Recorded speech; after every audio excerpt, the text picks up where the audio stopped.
আপনি কারোর গল্পে কখনো ভিলেন হয়েছেন? ব্যক্তিগত গল্পে? হ্যাঁ। কোন ক্ষেত্রে আপনি টলিউডকে আগে রাখবেন, তারপর বলিউড, তারপর হলিউড? টলিউডকে আগে রাখ। ইউনিটির কথা বলছেন আপনি, আবার একই দিকে অনেকগুলো মানুষকেই ভালো বলছেন, তাহলে যারা ভালোর দলে পড়ছে না তারা কারা? এ মাটির মানুষ। সাকিব খান তো তিনি বিশ্বাস করেন পা সব থেকে বেশি ইম্পর্টেন্ট, মানে জুতো দেখে মানুষ চেনা যায়, এই কথাটাই তার মনে হয়। আর সেই জন্যই হয়তো তিনি মাটিতে পা রেখে চলতেই ভালোবাসেন। যেরকম তিনি সবার মনে বা বলা যেতে পারে দুদেশেই কিংবা দেশের বাইরেও রীতিমতো তুফান তুলেছেন, তারপরেও কিন্তু তিনি একেবারে সাধারণ একজন মানুষ। তার শুধুমাত্র একটা পরিচয় নেই, রয়েছে আরো অনেক পরিচয়। আর আজকের আড্ডায় সেই সমস্ত রকম পরিচয় আপনাদের সামনে নিয়ে আসবে সিটি সিনেমা, তাই সাথে থাকতে হবে। আর আজকে আমাদের বিশেষ অতিথি none other than Biswajit Ghosh. Welcome to city cinema. Thank you so much. Thank you for having me. দাদা, প্রথমেই যেটা দিয়ে শুরু করলাম, বাইরে প্রচন্ড ঝড় বৃষ্টি হচ্ছে, একেবারে রীতিমতো তুফান তুলে দিয়েছেন তো। হ্যাঁ, তা চলছে দেশে এবং বিদেশে সমানতালে। ভালোবাসা পেয়েছি এই সিনেমাটার জন্য, অনেক ভালোবাসা পেয়েছি। ঠিক, তবে তুফানে আসার আগে যেরকম শান্ত পরিবেশ থাকে, তাই শুরুটা শান্তভাবেই করা যাক। বিশ্বজিৎ দাকে জানার চেষ্টা করবো আজকে আমরা কথার মাঝখানে। তো প্রথমেই যদি জানি বিশ্বজিৎ দার চাইল্ডহুড যদি বলি, গেছো বাদর যাকে বলে সেটা ছিলাম। পড়াশোনা করতাম, খেলাধুলো বেশি করতাম। আপনি কি কলকাতার মানুষ? না, আমি ব্যারাকপুরের মানুষ। আমার জন্ম কলকাতায়, আমার জন্ম আমার স্ট্রিটে। তারপরে আমরা সেখান থেকে, আমি খুব ছোটবেলাতে শালকিয়া থেকে ব্যারাকপুর আমার মামার বাড়ি, ওইখানেই আমরা শিফট করে যাই। এবং ব্যারাকপুরেই আমার একদম ছোট যদি বলি, প্রবাবলি 3 বছর বয়স থেকে ওখানে। আচ্ছা। তারপর পড়াশোনা ওখানে, স্কুলিং, বন্ধু বান্ধব, আড্ডা। ব্যারাকপুর কলকাতার থেকে তো এখনো অনেক গাছগাছালি আছে, তো ওইখানে ওই জল, জঙ্গল, মাঠ, ইয়েতে বর্ষায় পুকুরে নেমে, খালে নেমে, নর্দমায় নেমে মাছ ধরা, আম চুরি করা, লিচু চুরি করা, গাছে ওঠা, ঘুড়ি ওড়ানো, গুলি খেলা, ডাংগুলি খেলা, ক্রিকেট, ফুটবল, সবকিছু নিয়ে বড় হয়েছে। মানে আজকের দিনে আমার মনে হয় বাচ্চারা যে এই যে মানে মাঠ মুখ যে হয় না, অনেকগুলো মোবাইল, ঘর, তার জন্য বাবা মারা অনেক দায়ী। আমার এটা আমি বিশ্বাস করি, কারণ একদম একটা বাচ্চাকে মোবাইল দিয়ে বিজি রেখা দেওয়াটা একটা বাবা মাদের একটা চিট করা হয়। দেখছে, দেখুক, চোখটা যাচ্ছে, মাথাটা যাচ্ছে, একাগ্রতা থাকছে না, কোনো কনসেন্ট্রেশন পাওয়ার থাকছে না, পরিবেশের সাথে যুক্ত হতে পারছে না, মাটিতে যেতে পারছে না। আমরা একটা জিনিস, যখন বড় বড় বিল্ডিং হয় তার একটা আর্থিং সিস্টেম বানানো হয়, লাইটনিং হলে যাতে আর্থ হয়ে যায়, সেটা আমাদের নিজেদের শরীরের মধ্যে একটা কারেন্ট সবসময় চলে, সেই কারেন্টটা আর্থ হওয়াটা জরুরি, গ্রাউন্ডেড হওয়াটা জরুরি। সেটা হয় না, সবাই এখন ঘরে চটি পরে ঘোরে, কেউ পায়ে একটু ধুলো লাগলে খুব কষ্ট। তো এইগুলো মনে হয় ওই আর কি, মানে এগুলো পেয়েছি বলে এখনো এই বয়সে বোধহয় আমি এখনো জঙ্গল, এখনো ভালো লাগে। এখন আমি পরশুদিন মাছ ধরতে গেছি, 2 দিন পর মাছ ধরেছি, পুঁটি মাছ ধরেছি। দাদা, কথায় আছে যে girls don't reveal their age, কিন্তু আপনি যেহেতু বয়সের কথা বললেন, জানতে পারি তো নিশ্চয়ই? হ্যাঁ, আমি 48। তার মানে ছোটবেলা থেকেই মাটিতে পা রেখে আপনার আকাশ ছোঁয়ার স্বপ্ন, তাই কি হঠাৎ করে এয়ারফোর্স? না, আকাশ ছোঁয়ার স্বপ্ন না, আমি না সবকিছু আমার কাছে অ্যাক্সিডেন্টাল। আচ্ছা। হ্যাঁ, মানে কোনোদিন কিছু প্ল্যান করে হয়নি, আজও কিছু প্ল্যান নেই আমার। আমার এয়ারফোর্সে যাওয়াটা আমার জীবনের প্রথম পরীক্ষা, প্রফেশনাল পরীক্ষা। প্রথমটায় চাকরি পেয়েছি, প্রথমটা চলে গেছি। ফার্স্ট কিভাবে হলো? ক্লাস 12 এর পর অ্যাপ্লাই করি, হঠাৎই এসে যায়। তারপরে ওর প্রিপারেশনের একটা বই পাওয়া যায়, এরকম মোটা বই ছিল, এয়ারফোর্স এন্ট্রান্স প্রবলি এরকম কিছু ছিল, মোটা বই। ওটা 1 মাস পড়াশোনা করি, ওটা নিয়ে রিটেন ক্লিয়ার করি, ফিজিক্যাল ক্লিয়ার করি, মেডিকেল ক্লিয়ার হয়ে যায়। এয়ারফোর্স চলে যাই। রাইট। একদম। এয়ারফোর্সে ব্যাকগ্রাউন্ড ডিসিপ্লিন শেখায়, সেখান থেকে একেবারে অভিনয়ের জাম্প, মানে আকাশ থেকে আবার আরো একটা প্রফেশনে জাম্প, কিভাবে সম্ভব হলো? সম্ভব মানে অভিনয়টা করতাম, অ্যাকচুয়ালি আমার এয়ারফোর্সে যাওয়ার কথা ছিল। আমি ছবি আঁকতাম, মানে I was suppose two be in government art college. হ্যাঁ, মানে তো আমি যখন মাধ্যমিক পরীক্ষা দিয়ে আমাকে যে দাদা পড়াতেন তার সাথে আমি তার মাসির বাড়ি বেনারস, ওই মাধ্যমিকের পরে যে ছুটিটা হয় ওই সময় বেনারস, ফার্স্ট বেনারস দেখা আমার। তো আমি ওনার সাথে গেছি Benaras, by that time result বেরিয়ে গেছে। বাড়িতে এসেছি, এসে দেখলাম মা আমাকে সায়েন্স নিয়ে ভর্তি করে দিয়েছে। মানে একদম শ্যাটার্ড যাকে বলে ওটা হলো, কারণ আমি ছবি আঁকতাম। আমাকে যে ছবির মাস্টারমশাই ছিলেন তিনি আমাকে ক্লাস 8-9-এ পড়ি তখন গভর্নমেন্ট আর্ট কলেজ ট্যুরে নিয়ে গেছিলেন, কারণ আমি ব্যারাকপুর থাকতাম, মফস্বল, সেখান থেকে কলকাতায় এসে দেখা। তার একটা অন্য স্বপ্ন ছিল যে আঁকবো, ছবি আঁকবো, সেখানে ক্লাস দেখছি, এইসব দেখছি। তো ওইটা নিয়ে উঠছিলাম, ধপাস পড়ে গেল। এখন মাকে জিজ্ঞেস করা হলো যে কেন, তখন তো আজকালকার দিনে ছেলেমেয়েরা যেরকম মুখে মুখে কথা বলতে পারে আমাদের ছিল না, চোখ দেখলেই মোটামুটি হয়ে যেত। কিন্তু যুক্তিটা অদ্ভুত ছিল। মা বললো যে আমার পড়াশোনা করার খুব ইচ্ছে ছিল সায়েন্স নিয়ে, আমি পড়তে পারিনি, তোমায় পড়ালাম। বললাম বাহ, দারুণ, খুব ভালো কথা। পড়লাম, কিছু করার নেই, ভর্তি তো হয়ে গেছি, পড়লাম। তার সাথে সাথে ছবি আঁকা চললো, আর ওই ফি বছর নাটক ঠাটক হয় ওসব করতাম। ব্যারাকপুরি আমাদের একটা দ্বারকানাথ কোটনিস বলে আমাদের একটা সংস্থা ছিল, যেখানে ক্রিকেট টিম ছিল, সেই ক্রিকেট টিমের আমি ক্যাপ্টেন ছিলাম। খেলতাম, খেলাধুলা প্রচন্ড, আমি খেলাধুলা করতাম, ফুটবল ক্রিকেট দুটোই খেলতাম। পরবর্তীতে আমি এয়ারফোর্সে ফুটবল এবং ক্রিকেট দুটোই এয়ারফোর্স লেভেল পর্যন্ত খেলেছি, খেলাধুলা করেছি। তো ওই ওখানে নাটক টাটক করতাম, আর আঁকা আঁকি যা হতো, খেলাধুলা এসব চলতো। পড়াশোনাটা সায়েন্স দিল, খুব একটা ইন্টারেস্ট তো নেই, ঠিক আছে, মানে অ্যাটলিস্ট পড়ে নেবো, উতরে যাবো, এটা হলো। তো হয়ে গেল, হয়ে চাকরির ওই দাদাই বললো যে এই তুই ভরে দে। কিছুই তো জানি না, এখনকার দিনের মতো কিছু নেই তো। আই এম টকিং অ্যাবাউট 95-এ কিচ্ছু নেই। আজকের দিনে কিছু একটা জানলি ঢুক করে গুগল বাবা আছে, হয়ে গেল। কিচ্ছু ছিল না তখন। একটা মানে কঠিন শব্দর মানে জানতে গেলে ডিকশনারিতেও যদি না পাওয়া যেত, তাহলে কোথাও একটা লোকাল লাইব্রেরিতে খুঁজতে হতো। সিধু একটা ছিল না, ওই লোকাল কিছু সিধু একটা থাকতো, তারা একটু ভাব বেশি থাকতো তাদের। তো ওই করলাম, করে তারপরে চাকরি দাদাই বললো দিয়ে দাও, দিয়ে দিলাম। কল লেটার আসলো, কল লেটার মানে এক্সাম লেটার। প্রিপারেশনের 1-1.5 মাস সময় পেলাম, যেরকম বললাম ওটা নিয়ে পড়লাম, পড়াশোনা করলাম, করে পরীক্ষা দিতে গেলাম। পরীক্ষা দিতে যাওয়ারও গল্প মারাত্মক। পরীক্ষা দিতে গেছি, আমার বাড়ি হচ্ছে ব্যারাকপুর থেকে 2 কিলোমিটার দূরে, দেবপুকুর বলে একটা জায়গায়। আর এয়ারফোর্স স্টেশন ব্যারাকপুরে 4 এয়ারম্যান সিলেকশন সেন্টার, সেখানে আমার সিলেকশন হবে, পরীক্ষা। আমি তো সেজে গুজে পরীক্ষা দিতে গেছি, গিয়ে যখন গেটে ঢুকছি, ঢুকে দেখছি বলেছে মাধ্যমিকের না উচ্চ মাধ্যমিকের ইয়ে লাগবে, অ্যাডমিট লাগবে। হ্যাঁ, অ্যাডমিট লাগবে। আমি তো নিয়ে যাইনি। তো আমাকে বললো যাও, হয়ে গেছে, তুমি চলে যাও সাইডে।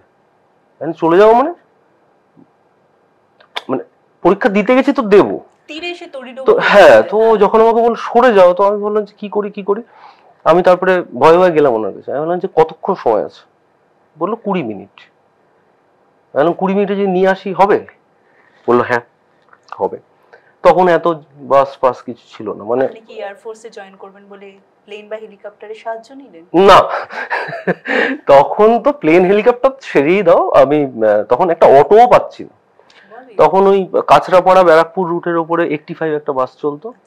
এয়ারফোর্স থেকে দৌড়ে রাস্তায় আসলাম, বাসটা কোনো রকম ধরলাম, ধরে 15 নম্বর রেলগেট, সেখান থেকে ব্যারাকপুর বারাসাতের একটা বাস ধরলাম। আর আমার বাড়িটা হচ্ছে দুটো বাস স্ট্যান্ডের মাঝখানে। তো ওই কন্ডাক্টর কাকুকে রিকোয়েস্ট করলাম যে একটুখানি স্লো করো। নামলাম, ঘরে ঢুকলাম, মানে মা অন্যদিকে রান্না করছে। মা পরে আমাকে বললো যে পেছন থেকে কি একটা এলো গেল। ঢুকলাম, আলমারি খুললাম, সার্টিফিকেট বার করলাম, আবার দৌড়ে গিয়ে জিপ বার করতে পৌঁছলাম, দিয়ে পরীক্ষা দিলাম। তার মানে আপনি বলে না সবকিছু কানেক্টেড থাকে, কোন একটা ভাবে তুফান আপনার সাথে কানেক্টেডই ছিল। আমার লাইফটাই তুফানের মতো বোধহয়। হ্যাঁ মানে কোথাও না সেটেলড না। আর ইদানিং এই নিউরোলজিটা যে দেখছি তাতে দেখছি আমার ওই মুলাং টুলাং বলে, মুলাং হচ্ছে আর্ট, তো তাদের নাকি লাইফে কোনোদিন সেটেলমেন্ট হয় না। মানে ভালো কথা, না হলে ঠিক আছে, অ্যাটলিস্ট ভালো। Flowing water are always pure, river waters are always pure, staged হয়ে গেলেই অ্যালগি হয়। ঠিক। এবার যেটা বলছিলাম যে আকাশ ছুঁয়ে নিলেন, স্বপ্ন ছোঁয়া হলো, সেখানে দীর্ঘ বছরের জার্নি, 20 বছর। ফাইন। ডিসিপ্লিন অলরেডি, আপনি ডিসিপ্লিন লাইফ এনজয় করছিলেন, থিয়েটারও করছিলাম না। আচ্ছা, করছিলাম না, মানে আমি ডিসিপ্লিন একদমই নেই, এটা খুব বাজে কথা। মানে এগুলো বললে শুনতে খুব ভালো লাগে। 20টা বছর? হ্যাঁ মানে ওইটাই হয় একটা, মানে আমার ট্রেনিং সেন্টারে আমার থাইগুলো মোটা মোটা হয়ে গেছিল। কেন হয়েছিল? আমি কোনোদিন টাইমে ঘুম থেকে উঠতাম না। ভোরবেলা 4টের সময় আমাদের পিটি হতো, I was the last person to reach the ground. আর ইনস্ট্রাক্টর ওখান থেকেই বলতো sit down and carry on, মানে হতো ওই ফ্রগ জাম্প, প্রায় 100-150 ফুট ফ্রগ জাম্প করে যেতাম। কষ্ট কিছু ছিল না, ওটাই এনজয় করতাম, কারণ ঘুমটা হতো, ভোরের ঘুমটা আমার খুব প্রিয়।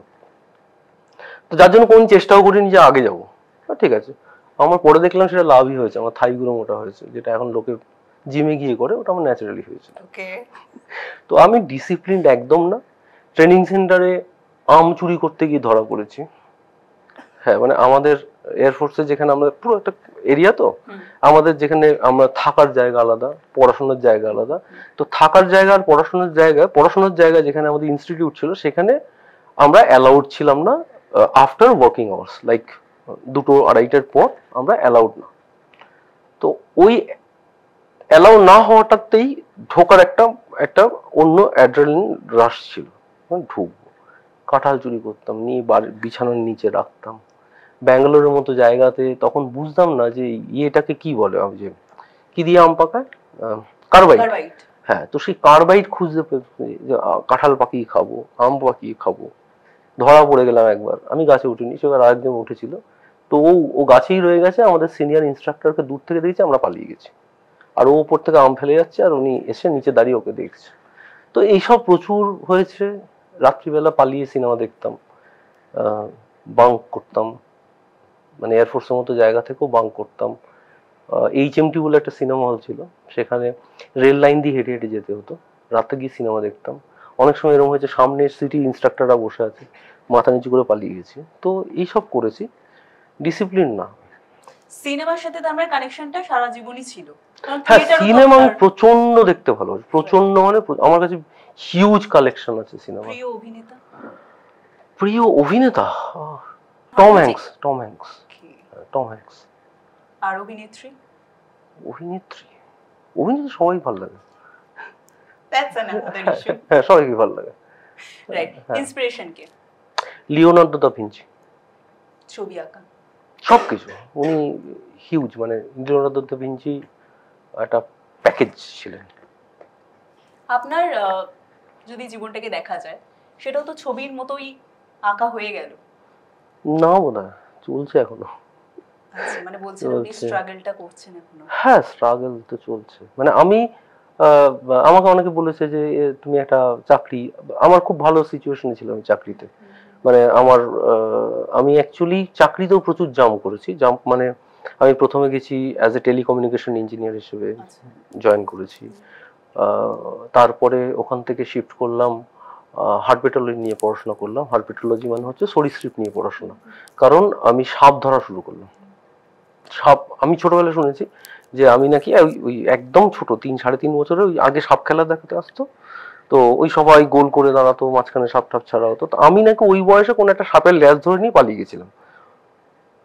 এটা মা পরে বলেছে, মানে ওই ভিড়ের মধ্যে থেকে, ছোট তো এইটুকু, ওই ফাঁক ফোঁক দিয়ে লেজটা ধরে নিয়ে দৌড়, সাপ আমার হাতে, সাপের মালিক আমার পেছনে দৌড়চ্ছে, এইসব নাকি হয়েছে। তো যাই হোক, আমি পরে সাপ ধরা শুরু করলাম 2002 আমাদের এয়ারফোর্সের এরকম একটা কনফারেন্স রুমে একটা রাসেল ভাইপার ছিল। কনফারেন্স রুমে সকালবেলা কনফারেন্স হবে, সবাই বসবে, তো সেখানে ভাইপার, এবার সবাই কি করে মেরে দেয়। তো আমার কোথাও মনে হলো যে না, সাপটা মানে অ্যাকচুয়ালি কি, সাপটা না মারাটা উচিত না, মানে আমাদের যে ফুড চেনটা আছে সেই ফুড চেনটা পুরো নষ্ট হয়ে যায়। তো এটা আমি সবাইকে বলতাম, পরবর্তীকালে আমি এয়ারফোর্সের বিভিন্ন জায়গায় গিয়ে গিয়ে মানে লোকজনকে বোঝাতাম, লেকচার দিতাম, এসব করতাম।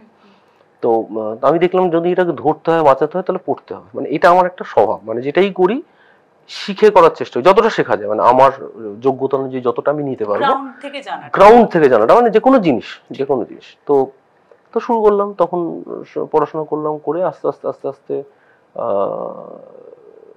প্রায় ৩,৫০০ সাপ ধরা হলো এতদিন পর্যন্ত। এটা করলাম, তার সাথে সাথে ফটোগ্রাফি চলতো আমার। ফটোগ্রাফি মানে ছবি আঁকতাম, ওই যেটা বললাম, ছবি আঁকাটা তো বন্ধ হলো না, চলতে থাকলো। তো যখন চাকরি পেয়ে গেলাম, এবার তো আমি আমার রাজা, আর কাউকে টাকাও চাইতে হবে না, কিছু করতে হবে না। ফার্স্ট পোস্টিং পেলাম ভুজ, নালিয়া। ভুজ মানে যেখানে ভূমিকম্প হলো, গুজরাট, একদম পাকিস্তান বর্ডার, ওখান থেকে 100 কিলোমিটার দূর নালিয়া। একদম দারুণ জায়গা, মানে আমার খুব ধুধু প্রান্তর, একদম ছোটবেলায় যেরকম পড়েছি, উল্টোনো আকাশের বা উল্টোনো বাটির মতো আকাশ দেখা যায়, ওসব দেখা যেত, হরিণ রাস্তা দিয়ে টপকে টপকে যেত, এইসব দেখতাম, আমার ভালো লাগতো খুব। মানে আমি বেরিয়ে যেতাম স্কুটি, তখন একটা স্কুটি কিনি, স্কুটি নিয়ে আর নিজের মতো করে ছবি টবি আঁকা শুরু করি। ছবি আঁকতে আঁকতে আঁকতে আঁকতে দেখলাম যে আমাকে কোনো কিছু কিনতে গেলে 100 কিলোমিটার দূরে যেতে হয়। Transferable job. আমি যখন 2000 সাল হলো, 2000 সালে আমি নালিয়া থেকে পাঠানকোট পোস্টিং চাচ্ছি, পাঠানকোট। তো আমি দেখলাম যে না, এইভাবে ছবি আঁকাটা এইভাবে পারবো না, কারণ ইজিল, ক্যানভাস, এই জিনিসপত্র কোথায়, মানে ইম্পসিবল, মানে ক্যারি করাটা ট্রান্সফারেবল জবে এটা হয় না। আর এত ছবি আঁকবো কোথায়? তো তারপরে আমি একটা এক্সিবিশন করলাম ললিত কলাতে, দিল্লিতে, সোলো এক্সিবিশন করলাম 2000, আমার আঁকার ছবি নিয়ে।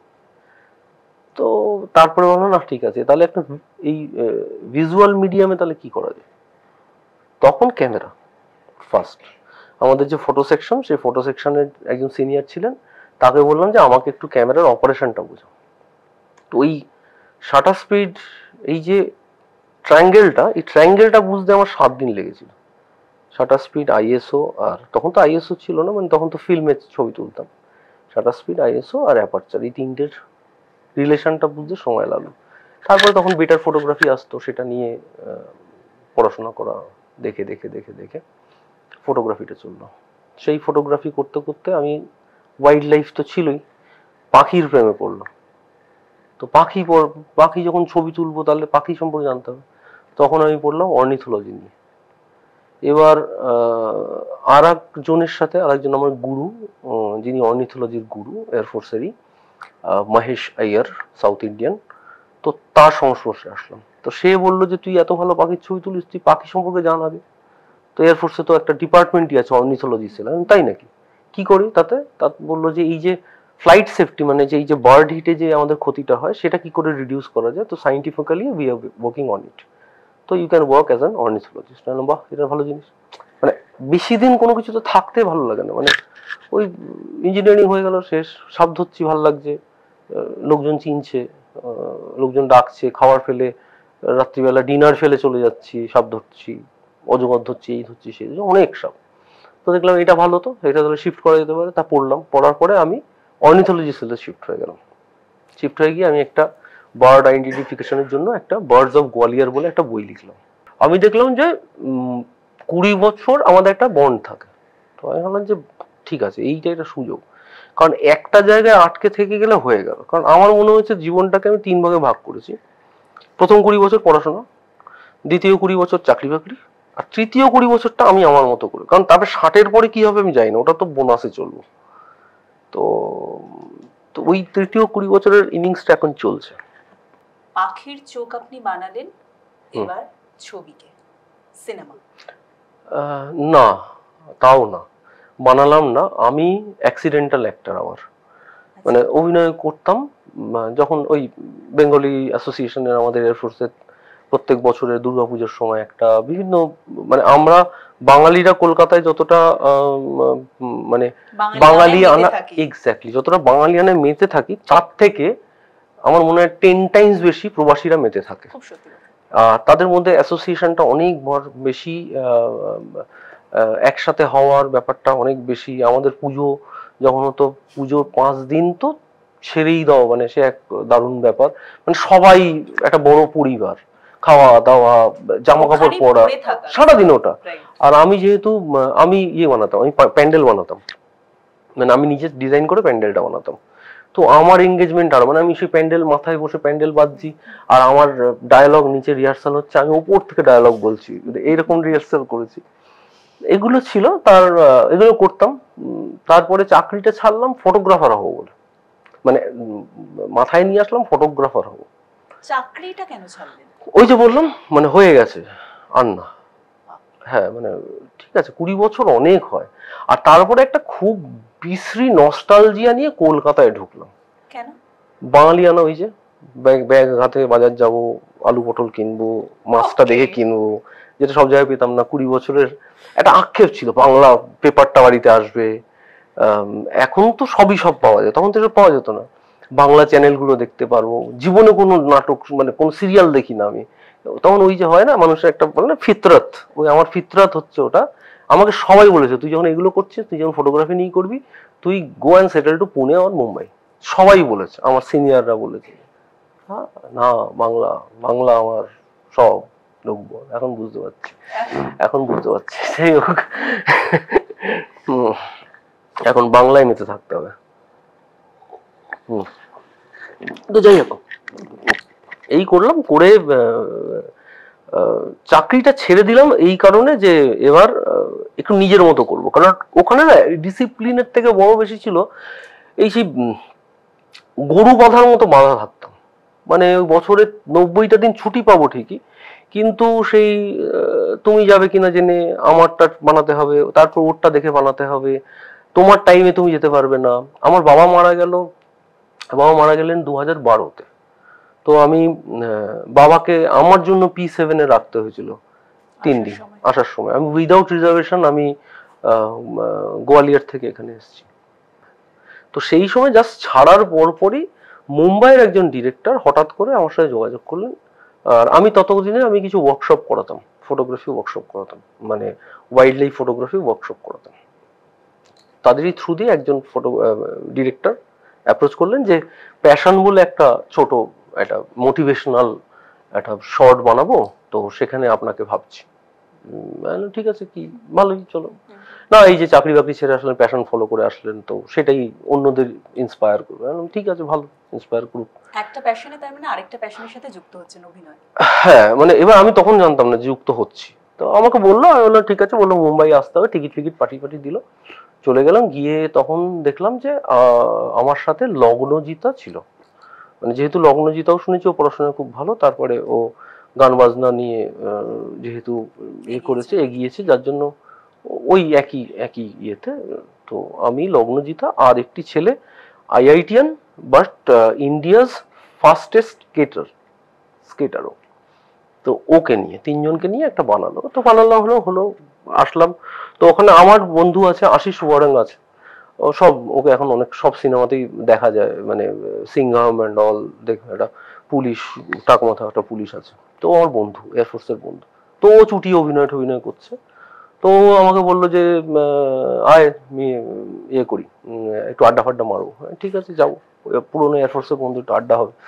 তো আমি গেছিলাম তখন মুম্বাইয়ে যে সি লিঙ্কটা দেখতে যাবো, সি লিঙ্কটাকে দেখবো। তো ও ফোন করবে, তো সি লিঙ্কে গেছি, গিয়ে দাঁড়িয়ে আছি, ওসব ছবি তুললাম। তারপরে ও বললো যে একটা অ্যাড্রেস দিচ্ছি, তুই উবের বুক করে চলে আয়। উবেরটা বুক করলাম, বুক করে উবের ফোন করছে, কাহা পে হ্যাঁ স্যার, কাহা পে হ্যাঁ। তো এই দাঁড়িয়ে আছি, এখানে দাঁড়িয়ে আছি, ইয়ে হ্যাঁ ও হ্যাঁ, এইসব বলে তারপরে আমাকে বললো আরে স্যার আপ কাহা পে হ্যাঁ। তো যখন আমি ওকে আমার লোকেশন দিলাম, দেওয়ার পরে বলছে আরে বলো না স্যার আপ মান্নাত কে সামনে খড়ে হো। তো আমি জানি না ওটা মান্নাত, মানে ওখানে যে শাহরুখ খান থাকে সেটা আমি জানিও না, আমি মানে সেটার দিকে কোনো লক্ষ্য আমার ছিল না। তো যাই হোক, আচ্ছা এটা মান্নাত, ঠিক আছে। তো দেখে না, ঠিক আছে, একটা মানুষই তো, ঠিক আছে, তো মানে সে করেছে, ঠিক আছে।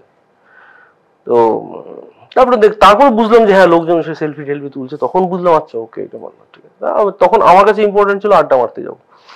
গাড়িতে করে গেলাম, একটা বিরাট 28 তলা বিল্ডিং একটা হাউসিং এ গেলাম, গিয়ে উঠলাম। ওদের বোধহয় 17 তলা না 18 তলাতে ছিল।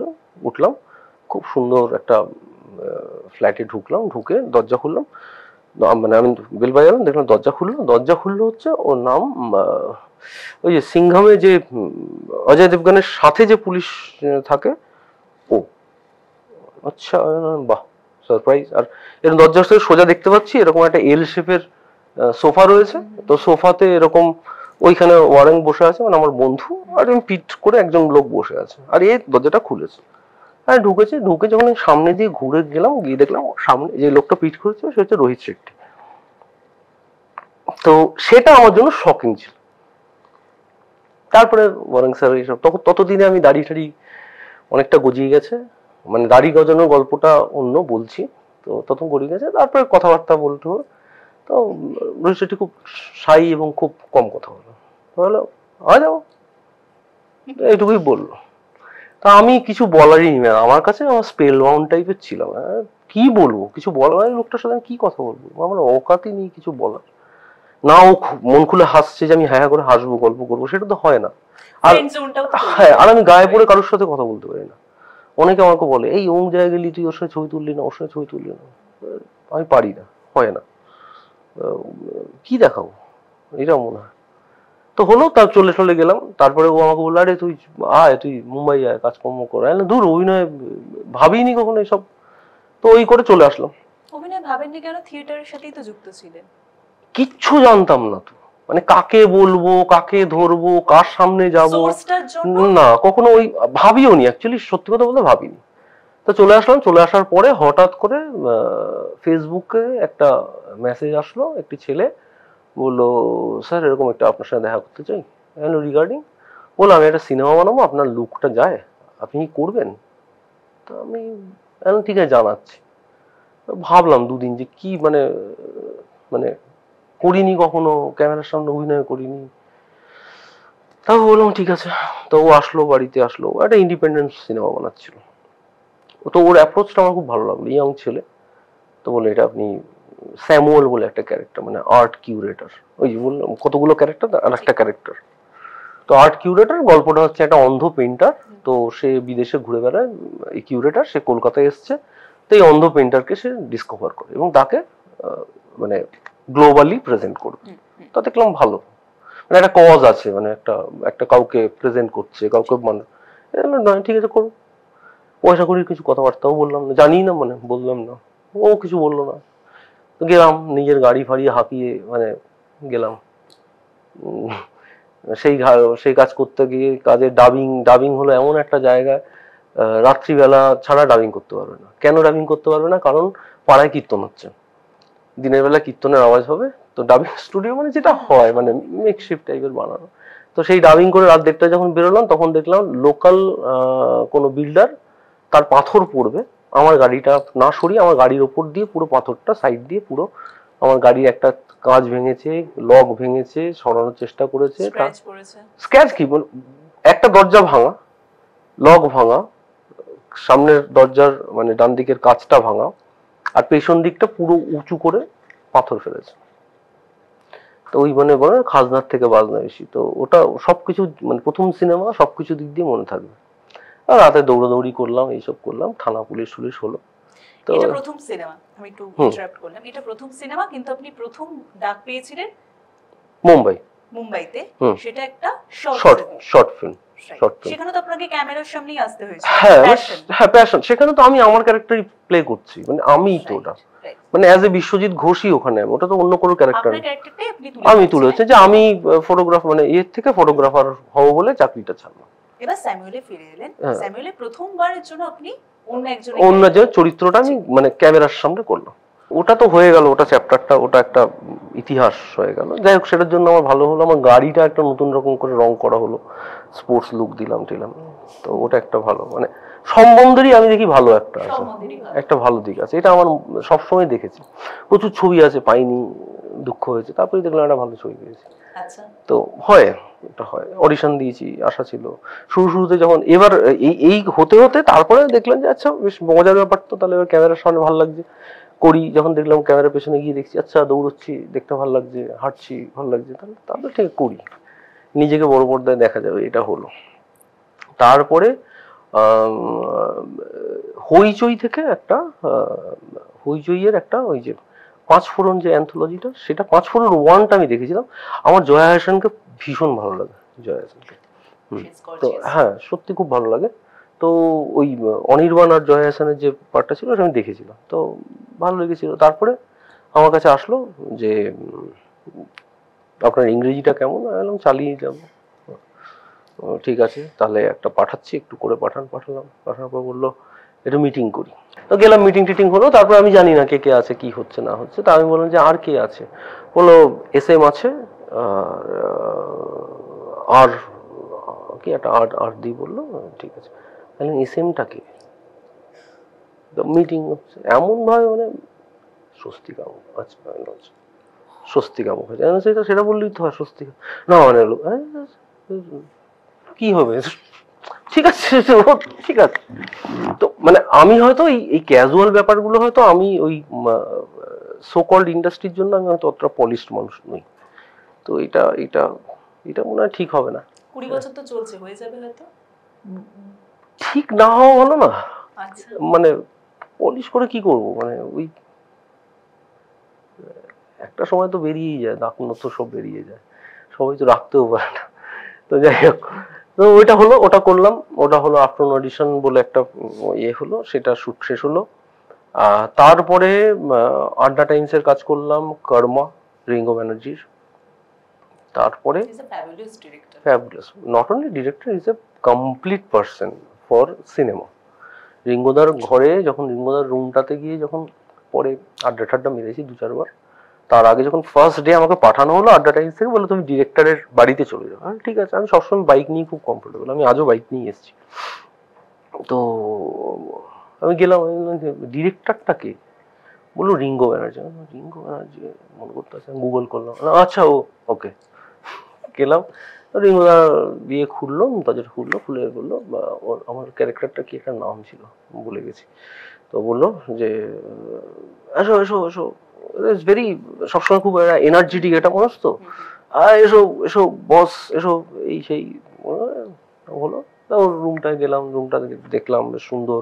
ওখানেই বসে এডিট করে, বসে রিক্লাইনার আছে, রিক্লাইনার এডিট করে, প্রজেক্টর আছে, ওখানেই সবকিছু করে। তো রিঙ্গোদার সাথে কাজটা হয়ে গেল তখন এই লকডাউনের জাস্ট মাঝামাঝি গিয়ে ওটা হলো।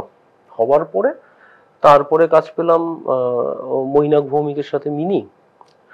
না, তার আগে করলাম যতুগৃহ সপ্তর্ষ যতুগৃহটা, সেটা আমার কাছে আসলো। তার আগে আমি একটা শর্ট ফিল্ম করেছিলাম, সেটা কোথায় আছে আমি জানি না। এরকম অনেক ফিল্ম, ছোট ছোট ফিল্ম করেছি, এগুলোর মানে এখন তার না তো করেছি। তো সেই যে ডিরেক্টর ছিল, সেই ডিরেক্টর হচ্ছে আমাদের অর্ণব ভৌমিক। অর্ণব ওই শর্ট ফিল্মটা ডিরেক্ট করেছিল। অর্ণবের বউ ছিল আমার অপোজিটে। তারপরে ওইটা হলো, তারপরে অর্ণব আমাকে বললো যে এরকম একটা সিনেমা হচ্ছে, এটায় তোমাকে এরকম একটা ক্যারেক্টার ভাবা হয়েছে। ঠিক আছে, তারপর গেলাম আমরা কালিম্পং, পুরো একটা আউটডোর ফাটিয়ে আউটডোর শুট টুট করলাম। যতুগৃহটা খুব ভালো হলো। তো আমার মুখ প্রথমবার পোস্টারে পড়লো, বড় করে দেখলাম, কলকাতায় বিভিন্ন জায়গায় মুখ টুক দেখা যাচ্ছে। মানে আমার থেকে আমার বন্ধু বান্ধব বাকি পরিচিতরা বেশি এক্সাইটেড মনে হলো। মানে তারপরে এই তোকে দেখা যাচ্ছে, এই তোর ছবি দেখলাম, এই পাঠাচ্ছে, ও পাঠাচ্ছে, লোকে সেলফি তুলে পাঠাচ্ছে। আপনার কিছু তখন নাড়া দেয়নি ভেতর থেকে, প্রথমবারের জন্য আপনি দেখছেন? না, আমি প্রথম করলাম, আমি প্রথম সপ্তর্ষকে থ্যাংক ইউ জানালাম যে আমাকে পোস্টার দেওয়ার জন্য। আমার সেটা ছিল যে আমার মনে হয় যে অ্যাকনোলেজমেন্টটা করা দরকার, যে যতটুকু করছে। আর ওভার এক্সাইটেড আমি কোনো কিছুতেই কোনোদিন হই না, কারণ আমার মনে হয় একটা কাজ হয়ে গেছে মানে ওটা শেষ। I look forward for the next. শেষ থেকেই তো তারপর শুরু হবে। হ্যাঁ, শেষ হয়ে গেছে, ওটা শেষ। মানে আমি যতক্ষণ ওটা করছি ততক্ষণ ওটা। আর আমি একটার সময় একটাই কাজ করতে পারি, আমি অন্য কোনো কাজ নিয়ে কথাও হয়তো বলতে পারি না। ওটা করে আসলাম, করার পরে মৈনাকের মিনি করলাম। তারপরে 2023 থেকে ব্যাক টু ব্যাক কাজগুলো আসা শুরু হলো। আমি একটা শুট করছিলাম নর্থ বেঙ্গলে, তখন এই তুফানের ইয়েটা আসলো। তুফান, তার আগে আমি শুনেছি তুফান না, তার মাঝখানে আমি বিনোদিনী করলাম গত বছর। বিনোদিনীর একটা ভালো ক্যারেক্টার করলাম, রামদার বিনোদিনীটা করলাম। তো বিনোদিনীতে রুক্মিণী খুব অ্যাপ্রিসিয়েট করেছিল। একটা সিন ছিল, আপনি কোন চরিত্রে? আমি ছিলাম হচ্ছে প্রতাপবাবু। প্রতাপবাবু মানে হচ্ছে যে গিরিশ ঘোষের নাটকের মালিক। তো আমার জন্য মানে একটা সিন ছিল মারাত্মক, মানে আমি খুব প্রেজ করি আর একটা মানুষ, সে হচ্ছে কৌশিক গাঙ্গুলি, কৌশিকদা। তো আমি সেটে গিয়ে জানতে পারলাম যে গিরিশ ঘোষ কৌশিকদা। আর সিনটা হচ্ছে এরকম গোল টেবিল, গিরিশ ঘোষ বসে মদ খাচ্ছে, আমি গেছি ওদেরকে উল্লাট মানে বকাঝকা করতে, কারণ নটির জন্য চলে যাচ্ছে, মানে আমাদের ব্যবসার ক্ষতি হচ্ছে। তো সেখানে গিয়ে দেখলাম এদিকে একদিকে গৌতম হালদার, একদিকে কৌশিক গাঙ্গুলি, মাঝখানে আমি। তো ওটা দারুণ এক্সপিরিয়েন্স ছিল। আর আমার তর্কাতর্কিটা রুক্মিণীর সাথে হচ্ছে, আর আমি গিরিশ ঘোষকে বকছি। তো এই যে এইরকম একটা মানুষকে ওভার পাওয়ার করে আমাকে বকতে হবে, তো এটা আমার কাছে খুব ভালো এক্সপিরিয়েন্স ছিল। তো এটা হওয়ার পর হঠাৎ করে একটি এডি, তার মাঝখানে আমি ওই তথাগত মুখার্জি যে পারিয়া, তথাগত আমাকে একটা ওর গেকি বলে সিনেমা ছিল, তার একটা সিঙ্গেল ডের জন্য আমাকে বললো, আমি আপনার জন্য একটা ভেবেছি, আপনি করবেন? হ্যাঁ করবো, কেন করবো, কি আছে? বললো না, একটা তান্ত্রিকের চরিত্র। ঠিক আছে, করবো। তো সেটা করলাম অনির্বাণদার সাথে। অনির্বাণদা, আমি আর অনির্বাণদা আমাদের ইন্ডাস্ট্রিতে দুজনই রয়েছে। একেন চক্রবর্তী, অনির্বাণদার সাথে আমার আগে পরিচয় ছিল, গল্প গুজব হতো। তো অনির্বাণদার সাথে ওই কাজটা করলাম। তারপরে ওরই একটা এডি আমাকে এই বছরের শুরুতে হঠাৎ দেখি খুব এক্সাইটেড হয়ে করলো, বিশ্বজিৎদা তোমার একটা একটা চরিত্র আছে, তুমি করবে। চরিত্র আছে, করবো মানেটা কি? তুমি জানো কি হয়েছে আজকে? কি হয়েছে? বললো না, দেবদা তোমার নাম নিয়ে বলেছে এই চরিত্রটা বিশ্বজিৎ ঘোষ করবে। বাহ, ভালো, খুশি হলাম, ঠিক আছে করবো। বলো এটা, ঠিক আছে, আর কিছু বলতে হবে না। কি সিনেমা? বলো টেক্কা। ঠিক আছে, ভালো। সেখানে আবার স্বস্তিকার সাথেই আমার কাজ।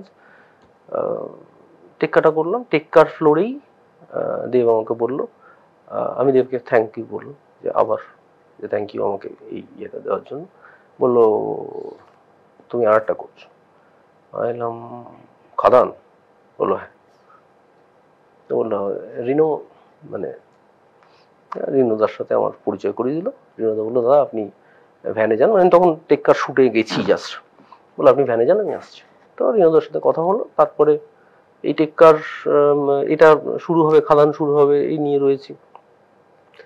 তার মাঝখানে আমি গেলাম একটা শুট করতে নর্থ বেঙ্গলে যাওয়ার সময় আমাকে সন্দীপ স্যান্ডি SBF এর সন্দীপ আমায় ফোন করে বললো, এই তোমার একটা দাও না, একটা ফুল লেন্থ ছবি দাও। ফুল লেন্থ ছবি তো আমার যত ছবি আছে, প্রোফাইলের যত ছবি আছে, সব আমার নিজের তোলা ছবি। আমি একটা ওই লকডাউনের সময় থেকে আমি একটা সেলফ পোর্ট্রেট বলে আমি একটা সিরিজ শুরু করেছি। মানে নিজেই ক্যামেরা লাগিয়ে নিজের স্টুডিও, আমার বাড়িতে স্টুডিও আছে আমার, যেখানে ছবি আঁকি, ছবি তুলি, ছবি সিনেমা টুকটাক যা করি, এডিট করি আর পড়াশোনা করি। ওটা আমার একটা জায়গা। তা আমি দেখলাম যে আমার কাছে ওরকম ফুল লেন্থ কোনো ছবি নেই, কারণ ফুল লেন্থের কোনো একটা এয়ারপোর্টে ছিলাম, তা আমার এক বন্ধু তুলে দিয়েছিল, ওই ছবি দুটো পাঠিয়ে দিয়েছি। পাঠানোর পরে দিন 10 না এরকম মাসখানেক পরে আমাকে বললো, তুমি তুফানটা করছো, রফি ভাই তোমাকেই নেবে এই ক্যারেক্টারটাতে। কি ক্যারেক্টার? বললো সুলতান। তো দ্যাট ওয়াজ দ্য জার্নি। তো তারপরে ডেট পেলাম, দেখলাম অনেকদিন, প্রায় 16-17 দিনের শ্যুট করলাম শাকিব খানের সাথে। আবার শাকিব খান যে এত বড় স্টার সেটাও জানি না আমি। তো কিন্তু মানুষটাকে দেখে মনেই হয়নি, মানে আমি যখন ফ্লোরে আছি কখনো মনে হয়নি যে ও এত বড় স্টার, বা ওর যে ওই ব্যাপারটা হয় না, মানে একটা ইনভিজিবল ব্যারিয়ার বানিয়ে বসে থাকে না অনেকে, 4টে বডিগার্ড, এই সেই না। আপনি দুজন সুপারস্টারেরই নাম নিলেন, শাকিব খান এবং দেব। একজনের ক্ষেত্রে আপনি বললেন একেবারেই তার চারপাশে সেই বেড়াটা নেই, দেবদার ক্ষেত্রে কি বলবেন? আরোই নেই। আচ্ছা, আরোই নেই মানুষটা। আমি বলছি মানে কেন নেই বললাম, যে টেক্কা যখন আমি করতে গেছি তখন তো দেব সেটে বসে আছে এবং তিনি আপনার নামটা রেফার করেছে, যেহেতু আমি সেটা জেনেছি। ওই যে বললাম আমি না, মানে গায়ে পড়ে খুব একটা করতে পারি না, কিন্তু হ্যাঁ হয়তো আমি গায়ে পড়ে করতে পারি না। কাজ চাইতে আমার কোনো লজ্জা নেই। সব বড় ডিরেক্টরদের আমি নক করেছি, সৃজিতদার সাথে দুর্গ রহস্য করেছি সৃজিতদার সাথে, তারপরে টেক্কা। সৃজিতদার সাথে আমার সাপ ঠাপ নিয়ে দু একবার হোয়াটসঅ্যাপে কথাবার্তাও হয়েছে। সৃজিতদা অলসো ভেরি ফন্ড অফ সৃজিতদা এখন একটা বল পাইথন পুষছে, তো এইটা নিয়ে আমার সাথে একটু কথাবার্তা হয়েছে। তো সবসময় আমি আগ্রহ দেখিয়েছি, হ্যাঁ ভালো। আমি কৌশিকদাকেও বলেছি, ওই শুটে গিয়ে মেকআপ ভ্যানে গিয়ে আমাকে বলছি কিছু বলবেন, হ্যাঁ আপনার ছবি দেওয়াটা যদি সুযোগ পাই। দেব আরো মাটির মানুষ, আরো মানে সাকিব খান তো এক ধরনের, মানে এরকম ধরনের, মানে আমি বলেছি যে একটা সিন আছে, আমরা গাড়ি করে এয়ারপোর্টে চলে যাচ্ছি, তো ডায়লগটা আসে, মানে এরকম সাকিব খান বসে আছে, দুজনেরই সিন, এরকম ক্যামেরাটা সাকিব খান এখানে আমি, তো আমরা যাচ্ছি, তো ডায়লগটা আছে গাড়ি নিয়ে এয়ারপোর্ট চলো। তো সাকিব খান নিজের মধ্যে যেটা বিড়বিড় করছে যে কিভাবে ডায়লগটা, তা আমি বললাম যে সাকিব ভাই গাড়িতে তো আমরা বসেই আছি, তো গাড়িটা তো বলার দরকার নেই, এয়ারপোর্ট চলো বললে হয় না? সেটাই বলেছে। তো এই যে একটা মানুষের অ্যাকসেপ্টেন্স, এটা একটা মানুষকে বড় করে, যার জন্যই হয়তো এত বড়। সেম দেব, ওই টেক্কার শুটে গিয়ে আমি যখন ওনাকে গেলাম থ্যাংক ইউটা জানাতে, বসে হাসি মুখে, তার আশেপাশে কিন্তু রয়েছে তো এমপি, ওর আলাদাই একটা সিকিউরিটি রয়েছে, তারা কেউ এসে না যাবেন না বা এরকম কিছু ব্যাপার নেই। তারপরে তো এই শুটটা তো মানে পুরোটাই, মানে বিশেষ তো আমি কিছু বলতে পারবো না, মানে খাদানে বেশি ডুব দেওয়া যাবে না। না, খাদানে বেশি এখন ডুব দেওয়া যাবে না, এখনো বিস্ফোরণ চারিদিক থেকে চলছে, কয়লা কাটা চলছে। তো জানা যেতে পারে কি খাদানে কাকে টেক্কা দিচ্ছেন? আমি কাউকে টেক্কা দিচ্ছি না, আমি দিচ্ছি না কাউকে টেক্কা, খাদানি টেক্কা দিচ্ছে এখন এই মুহূর্তে, বাংলা বাজারকে মনে হয় টেক্কা দিচ্ছে। মানে ওই অ্যাকচুয়ালি মানে এটা হয়তো টেক্কা দিচ্ছে খাদান, যদি এইভাবে লেখা যায় তাহলে আগে টেক্কা রিলিজ হলো, তারপরে দিচ্ছেটাকে এমনি বসানো হলো, তারপরে খাদান রিলিজ হলো। হ্যাঁ, তাহলে তার আগে দেবের নামটা বসানো উচিত অবশ্যই।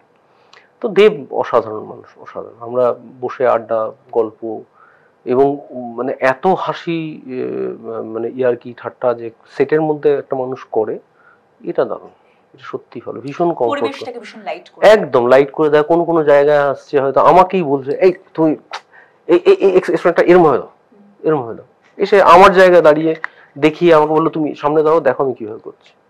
তো এটা তো অবশ্যই এটা ভালো মানুষ, না হলে এটা হয় না। বিশ্বজিৎ, কোনো কিছুই যখন আপনাকে ওভার এক্সাইট করে না আর কি, আপনি এক্সাইটেড হন না সেই বিষয়ে, যখন আপনি দেবদার ছবিতে কাজ করছেন এবং তারই রেফারেন্সে আপনি গিয়েছেন কাজ করতে, সেটা আপনাকে কোনোভাবে নিশ্চয়ই আলাদাভাবে পুশ করেনি? না, পুশ করেনি, তবে আমি আনন্দ পেয়েছি। তার কারণ হচ্ছে খাদান এই মুহূর্তে বাংলা ইন্ডাস্ট্রি সব থেকে বড় সিনেমা, এটা আমার মনে হয়। তো সেটার আমি পার্ট হতে পেরেছি, তার জন্য আমি দেবকে ধন্যবাদ জানিয়েছি, আমি রিনোদাকে ধন্যবাদ জানিয়েছি। দুটো ছবিতে দুটো আলাদাভাবে আপনি মানুষটিকে দেখেছেন, কিছু শিখলেন? ওই যে পায়ের মূল্য, পাটা মাটিতে রাখতে হয়, এটা তো শিখতেই হবে।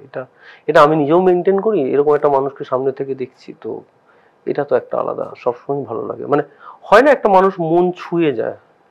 আপনি শিখতে খুব ভালোবাসেন এবং বর্তমান সময়ে দাঁড়িয়ে আপনি বলছেন আপনি আরো শিখছেন এবং শিখে যাবেন, তাতে আরো বেশি স্কিলটা ডেভেলপ হয়। শাকিব খানের থেকে কি শিখলেন? শাকিব খানের থেকে শিখলাম যে এগেইন বড় হয়েও মানে বড় হওয়াটা না একটা আপেক্ষিক জিনিস। সাকসেস ইজ টেম্পোরারি, সাকসেসটা কখনোই থাকে না। আর আমরা যে ইন্ডাস্ট্রিতে বিলং করছি বা সেখানে না একটা র্যাট রেসের এমন থাকে, এটাকে ধরে রাখা, সচিন তেন্ডুলকর হয়ে যাওয়াটা তো ইজি, রিটায়ারমেন্টের আগে পর্যন্ত ওই জিনিসটা ধরে রাখাটা খুব ডিফিকাল্ট। তো যার জন্য ওইটা ধরে রাখতে গেলে আপনাকে মানুষ হিসেবে ভালো হতে হবে, ব্যক্তি মানুষ হিসেবে। কাজের প্রতি আমি যেটা শিখেছি, সৎ হতে হবে। যে গরমে আমরা শুট করেছি, 43 ডিগ্রি টেম্পারেচারে শুট করেছি, তখন শাকিব খান ব্লেজার পরে সেটের মধ্যে দাঁড়িয়ে সে কাপড় চেঞ্জ করেছে, একজন সুপারস্টার, যেখানে 50টা লোক রয়েছে তার সামনে দাঁড়িয়েও সে শার্ট চেঞ্জ করেছে, যেটা নর্মালি লোকে করে না। তো আমার মনে হয় এটা আননেসেসারি একটা কি বলবো, মানে এটা হয় না, মানে আমি একটা বিশাল কিছু, এই ব্যাপারটা দরকার। লোক বলুক না তুমি বিশাল, লোকই তো বানাবে। বাংলা একটা কথাও আছে, লোকে যারে ভালো বলে ভালো সে হয়, নিজে যারে ভালো বলে ভালো সে নয়। একদম, সেটা তো যারা বলছে তারা নিজেরাই জানে যে আমি তারা কারা। তারা কারা, মানে তারা কারা আমি তো কি আর বলবো, নাম বললে তো ঠকবাজ থেকে আউজার হয়ে যাবে।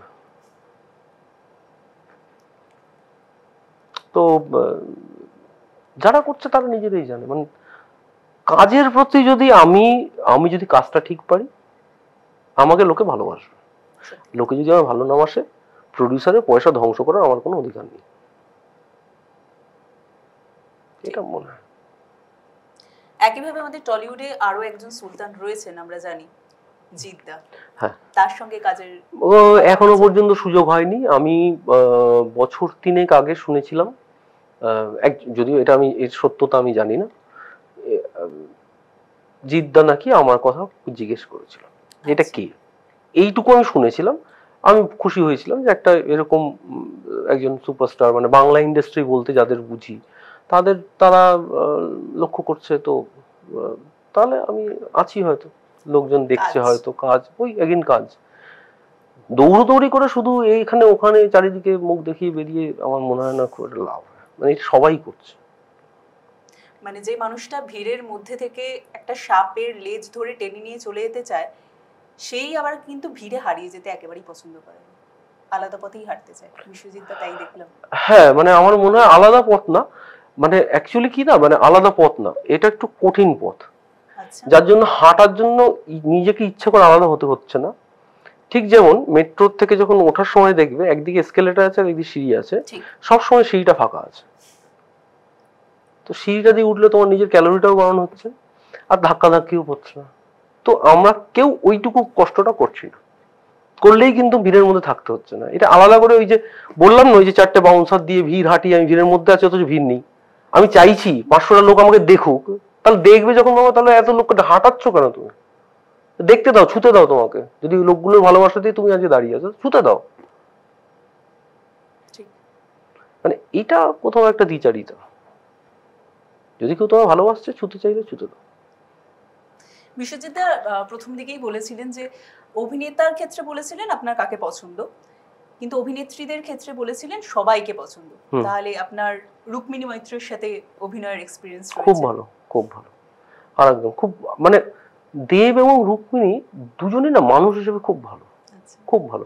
আরেকজন, আরেকটা সিনেমার কথা ভুলে গেছি, মানে আমি ভুলেই গেছি, সেন্টিমেন্টাল একটা করেছিলাম ইয়াসের প্রোডাকশন, তো সেখানে সেখানে ইয়াসের নুসরাতকে দেখেছিলাম। নুসরাতও খুব ভালো, খুব ভালো, মানে খুব ভালো। মানে আমরা আউটডোর শুট করেছি, মানে মনিটরে বসে একসাথে বসে আড্ডা মারা, ওর কুকুরটা নিয়ে আসা, ওর কুকুরটাকে আদর করা, ওর ছেলে ইয়াস নুসরাতের যে ছেলে, তাদের সাথে আড্ডা মারা। তো আমি দেখেছি মানুষ হিসেবে এরা ভালো। মিমির সাথে কাজ করেছি, মিমি ভালো, ভালো, মিমি খুব ভালো, খুবই ভালো। শর্ট হচ্ছে, শর্টের বাইরে কথা হচ্ছে, গল্প হচ্ছে, মানে বোঝা যাচ্ছে যারা অ্যাকচুয়ালি বড় মানুষ তারা সবাই ভালো, মানেই বড়। হ্যাঁ হ্যাঁ, মানে অ্যাকচুয়ালি মনের থেকে বড় হয়েছে বলেই হয়তো বড় হতে পেরেছে। মানে এটা মানুষ তো করে বড়, মানে ওই যে আবার বললাম একটা, যেমন এই যে সিটি সিনেমার যে বস, সে নিজেকে বানিয়েছে বস, ঠিক আছে, কিন্তু সুপারস্টার দেব বা সুপারস্টার জিৎ নিজেকে বানায়নি, লোক বানিয়েছে। তো এইখানে দুটোর মধ্যে পার্থক্য আছে। ইউনিটির কথা বলছেন আপনি, আবার একই দিকে অনেকগুলো মানুষকেই ভালো বলছেন, তাহলে যারা ভালোর দলে পড়ছে না তারা কারা?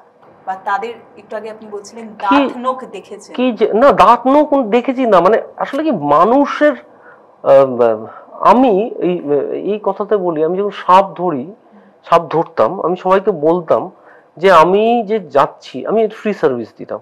মানে আমি এরকমও হয়েছে ডিনার ফেলে দিয়ে লোকের প্যান থেকে সাপ বার করে এসেছি বাথরুমে, আবার এসে হাত মুখ ধুয়ে স্নান খাওয়া দাওয়া। নেশা না, কোথাও একটা তাগিদ। মানে আমার মনে হয় যে জন্মেছি শুধু নিজের স্বার্থের জন্য কিছু করে গেলাম, এটা করলে হবে না, নেচারকে কিছু দিতে হবে।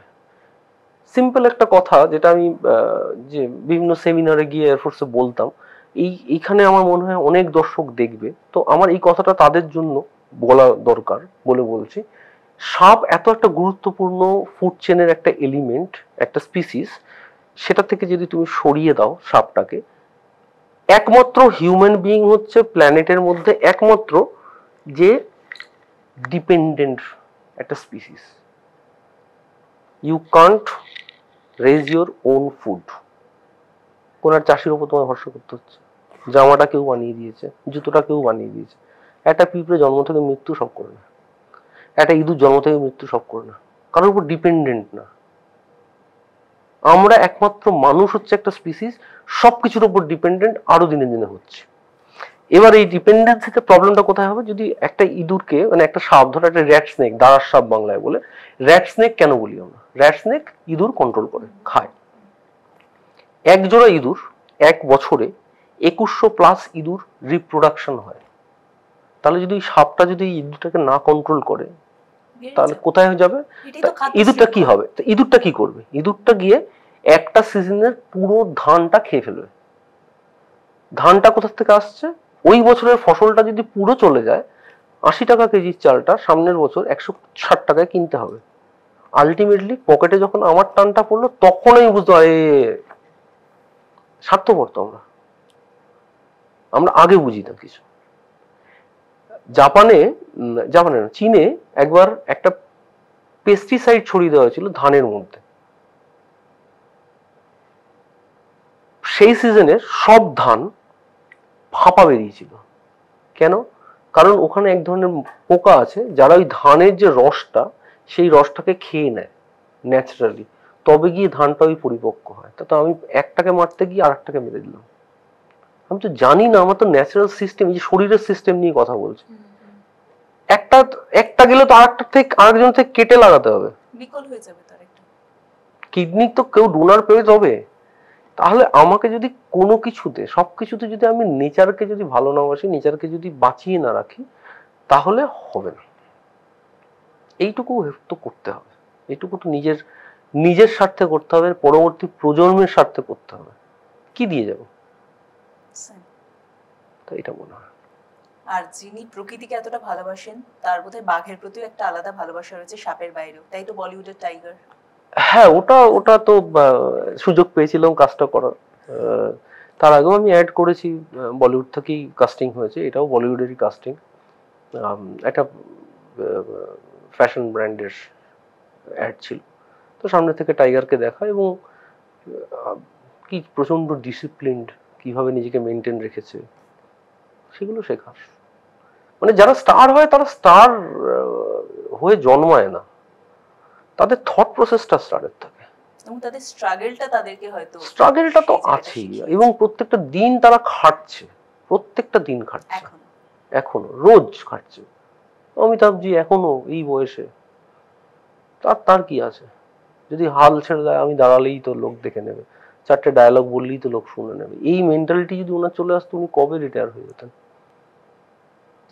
কাজ করার ইচ্ছে, তাগিদটা বাঁচিয়ে রাখে, ড্রাইভ বলে না, একটা ড্রাইভ, মানে কিসের driven by what, driven by your own motivation, own thought process. এটাই মানুষকে আলাদা করে। আর প্রত্যেকটা মাথা আলাদা, তো প্রত্যেকটা মেশিন আলাদা।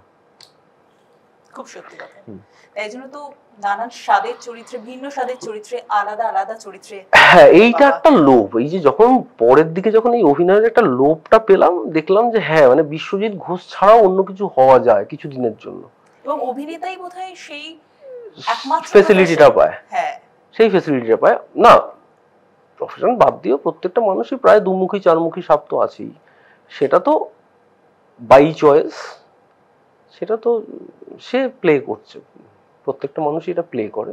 বাট অভিনেতা হিসেবে কি হয়, সেটার জন্য পয়সা পাওয়া যায়, এই কাজটা করার জন্য পয়সা পাওয়া যায়, যে আপনি একটা নতুন চরিত্র। মানে টলিউডে এখন একের পর এক কাজ আমরা দেখতে পাচ্ছি, এবং আরো হয়তো সামনে আরো অনেক চমক আসবে।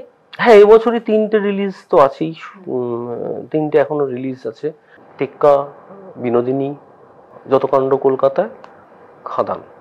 আর একটা কাজ করলাম, আর একটা হলিউড প্রোডাকশনের, সেটা ফ্রান্সের একটা সিনেমা, ডিলোকালাইজেশন বলে একটা সিনেমা। ওটা কমপ্লিট টিমটা ফ্রান্সের, ওখানে একটা ছোট চরিত্র করেছি। ঠিক, শেষ করবো দাদা। প্রচুর গল্প হয়েছে, আরো অনেক গল্প বাকি জানা। হ্যাঁ, শেষ নেই তো, একদমই তাই। বকতে ভালোবাসি তো, মুশকিল। কিন্তু দাদা অনেকে এরকম রয়েছেন যারা এখনো স্ট্রাগল করছেন, এবং অনেকেই থাকেন না যে হতাশ হয়ে পড়েন যখন কাজ হাতে থাকে না, বা কাজের ওই যে বিরতিটা, সেই সময়টার জন্য যদি আপনি অ্যাডভাইস দেন। অ্যাডভাইস মানে হচ্ছে কি, এটা তো একটা পারফর্মিং আর্ট, পারফর্মিং আর্টে না স্কিলটা খুব ইম্পর্টেন্ট। যারাই চেষ্টা করছে তারা যদি একটু শিখে আসেন সব সময়, যে কোনো, আমি যে কথাগুলো বললাম, মানে আমি যা করেছি, সাপ ধরবো, সাপের সম্পর্কে পড়াশোনা করেছি, পাখির ছবি তুলবো, পাখি, মানে যে কোনো, আমি এখন অভিনয়ের আমার পড়াশোনা চলছে, নিজের মতো করে রেগুলার প্র্যাকটিস করছি, রেগুলার করছি, ওয়ার্কশপ অ্যাটেন্ড করার চেষ্টা করছি, সময় সময় মুম্বাই গিয়ে কিছু ওয়ার্কশপ করছি। থিয়েটারটা আমি করতে পারছি না, তার একটাই রিজন, সেটা হচ্ছে আমি ওই বাধা থাকতে পারবো না, এটা একটা প্রবলেম আমার, যার জন্য আমি থিয়েটারে আমি যুক্ত হতে পারছি না। তো শিখতে হবে, শিখে আসুক। আর ফ্রাস্ট্রেশন, এই এই এই এটা এমন একটা জায়গা, এটার আলোর সামনে যেটুকু সময় থাকি আমরা, তার থেকে বোধহয় 1000 গুণ সময় অন্ধকারে থাকি। অনিশ্চয়তা, এটা জেনে আসতে হবে। এখানে কোনো মাস গেলে কেউ পেমেন্ট দেবে না, মাস গেলে কেউ তোমায় ডাকবে না, তোমার কাজ ভালো হলে তুমি পরপর 50টা সিনেমায় ডাক পাবে, যেদিন 51 নম্বরটা খারাপ করবে 52 নম্বরে আর ডাকবে না। তো যার জন্য তোমার কনসিস্টেন্সিটা খুব ইম্পর্টেন্ট। আর পেশেন্স মারাত্মক লেভেলের থাকতে হবে, কারণ অভিনেতারা পাগল না হলে কেউ এরকম কাজ করতে আসে না, শিল্পী মাত্রই পাগল। তো শিল্পীর স্বাধীনতা তো থাকা উচিত। মানে মনে হয় যে পেশেন্স, কিছু একটা ব্যাকআপ প্ল্যান, মানে যদি backup plan in the sense financial একটা ব্যাকআপ প্ল্যান। এবার অনেকেই বলে যে আমি শুধু এটুকুই পারি, এটুকুই পারলে তাহলে এটাকেই দাঁত কামড়ে থেকে থাকতে হবে, মানে গুড় চিড়ে খেয়েও যদি থাকতে হয়, তাহলে সেইটা যদি পারা যায় তাহলে এটা বলা যায়। আদারওয়াইজ কিছু একটা ব্যাকআপ প্ল্যান থাকলে স্ট্রাগলটা করতে সুবিধা। আর স্ট্রাগল এরকম না যে আমি প্রথম সিনেমাটা পাচ্ছি না পর্যন্ত স্ট্রাগল প্রত্যেক দিন। আমিও স্ট্রাগল করছি, রোজ স্ট্রাগল করছি, রোজ ভাবছি যে নেক্সট কোন ভালো কাজটা হতে পারে, কে ডাকতে পারে, কার সিনেমাটা, ভাবি। রিজেক্টেড হতাম, প্রচুর অডিশন দিয়েছি, রিজেক্টেড হয়েছি, আবার প্রচুর সিনেমা হয়েছে, অডিশন দিতে হয়নি। তো যখন রিজেক্টেড হতাম, শুরুতে মন খারাপ হতো, রিজেক্টেড হয়ে গেলাম, তারপর বললাম হ্যাঁ ঠিক আছে, হয়তো ওটার জন্য নয়, আমাকে ডেকেছে, আমি পারিনি। তো নিজের ভুলটাকে স্বীকার করাটা ভুল শোধরানোর প্রথম পদক্ষেপ। নিজেকে অ্যানালিসিস করতে হবে, রোজ নিজেকে এক্সরে করতে হবে, নিজের সিটি স্ক্যান করতে হবে রোজ, আমি কি ভুল করছি, কেন হচ্ছে না, কোনটা। ফ্রাস্ট্রেশনের জন্য না, নিজেকে শুধরানোর জন্য। যদি ডায়াগনোসিস বলি, ডায়াগনোসিসের অর্থটা বোধহয়, ভাষাটা বোধহয় ঠিক হবে, ডায়াগনোস করতে হবে, এটা দরকার। রিজেকশনের কথা বলছিলেন আপনি, এমন কোন আক্ষেপ রয়েছে যে যে ছবিটার জন্য আপনাকে ডাকা হয়েছে আপনি কোনো কারণে করতে পারেননি বা রিজেক্টেড হয়েছেন, কিন্তু সেই ছবিটা পরে হিট হয়েছে? না, ফ্লপ হয়েছে। ওকে, খুশি হয়েছি। ওকে, রাইট, খুশি হয়েছি। না পাগল, সব কেউ বলে মানে কালকের থেকে আমার কাজ বন্ধ করে দেবে নাকি, এমনি লোক। আরে না, এখন কিচ্ছু বলা যাবে না, কি হবে বলে কি হবে, এটা নর্মাল, সবাই জানে, সবাই সব জানে। এটা বললে এটা কন্ট্রোভার্সি তৈরি হয়, টিআরপি হবে হয়তো, কিন্তু কি লাভ, মানে আমি একদম অযোগ্য এইসব ব্যাপারে, একদম অযোগ্য লোক। মানে টিআরপি বাড়ানো বা আমি জানি না কিছু, সত্যি বলছি। মানে অনেকে আমার সাথে যখন এই কি খবর, তাই নাকি, আমি নিজেই জানি না, আমার পাড়াতে কটা লোক ঠিকঠাক আছে কারা তাই জানি না, আমি ইন্ডাস্ট্রিতে তো জানি না আরোই। ঠিক, তাহলে শেষমেশ বোঝা গেল যে কাজে ডুবে থাকলে কাজ নিজে থেকেই পরিচয় এনে দেবে। একদম, এটাই একমাত্র, যদি মূল কেউ ধরে নিতে পারে তার এটা ঠিক থাকবে। না হলে মাথা ঠুকে মরে যাবে, কিচ্ছু হবে। সাকসেসকে মাথায় চড়তে দেওয়া যাবে না। কাজ হয়ে গেছে যে কাজটা, সেটা নিয়ে ভাবা যাবে না। যদি ভাবতে হয় সেটাই কোন খামতিটা আছে সেটা দেখতে হবে। আমি সেদিন কালকেই একটা ছোট্ট ক্লিপিংস দেখলাম বুম্বাদার, যেটা থেকে আমি শিখলাম। বুম্বাদা, বনি সব বসে আছে, একটা ছোট্ট ক্লিপিংস। বুম্বাদা বলছে যে বনি আর কৌশিনীকে বলছে, তোরা কখনো এডিটে বসেছিস? না। এডিটে বসলে যেটা এনজি হচ্ছে ওটা কেন হচ্ছে সেটা বুঝবি। একটা পরিচালক তো এই যে আমার এখন নেওয়া হচ্ছে, আমি কি ভুলভাল বকেছি তা কেটে দেবে তো তোমরা। তো আমি যেটা ভুল বলেছি সেটা যদি আমি এডিটে বসে বুঝতে পারি যে না আমার এই কথাটা বলা উচিত হয়নি, পরবর্তী সেটা বলবো না।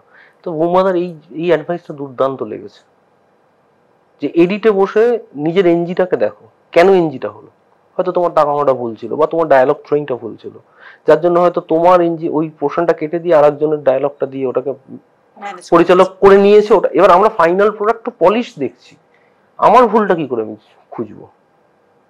তো এগুলো ছোট্ট ছোট্ট টিপস। তাই জন্য বুম্বাদা এত বছর ধরে একটা লোক মানে পাহাড়ের মতো দাঁড়িয়ে আছে। তো ডেফিনেটলি মানে প্রত্যেকটা সাকসেসফুল যদি বলি, বা প্রত্যেকটা এস্টাবলিশ মানুষের না থট প্রসেস থেকে শেখা উচিত। তারা দেয় কিছু না কিছু তো আছে তাদের মধ্যে, কিছু না কিছু ম্যাজিক তো আছে, সেই ম্যাজিকটা খুঁজতে হয়। তো পরবর্তী সময় কোন পরিচালকের সঙ্গে কাজের ইচ্ছে রয়েছে এবং কোন অভিনেতার বিপরীতে আমরা দেখতে পারি? এই দেখতে পারি কি পারি না সেটা তো আমার হাতে নেই। ইচ্ছে তো খুব ভালো ভালো, যত এত ভালো ভালো কাজ হচ্ছে চারিদিকে, সবসময় লোভ মুখিয়ে বসে আছি, মানে কে ডাকবে, কে বলবে। আর পরিচালক তো সব প্রথম সারির সব পরিচালকের সাথে কাজ করার ইচ্ছে, যত প্রথম সারির যারা আছে, সৃজিতদার সাথে খুব ইচ্ছে যে একটা ভালো চরিত্র যদি দেয়। লোভ। কৌশিক গাঙ্গুলি বলছিলেন। কৌশিক গাঙ্গুলি, কৌশিকদাকে তো বলেইছি, রাজদাকে বলেছি, আমি রাজদাকে বলেছি। বাংলাতে তো এনারা, আমি তথাগতকে বলেছি, কারণ পাড়িয়াটা দুর্দান্ত বানিয়েছে। আর আমার যেহেতু ওয়াইল্ড লাইফ নিয়ে এবং আমার কুকুর, আমার নিজেরই পোষ্য আছে, এবং আমার প্রচুর এরকম পাড়িয়াদের নিয়েই আমারও পাড়ার পাড়িয়ারা আছে, তো বলেছি ওকে। সবাইকে কাজ চাই, আমি সবাইকে কাজ চাই।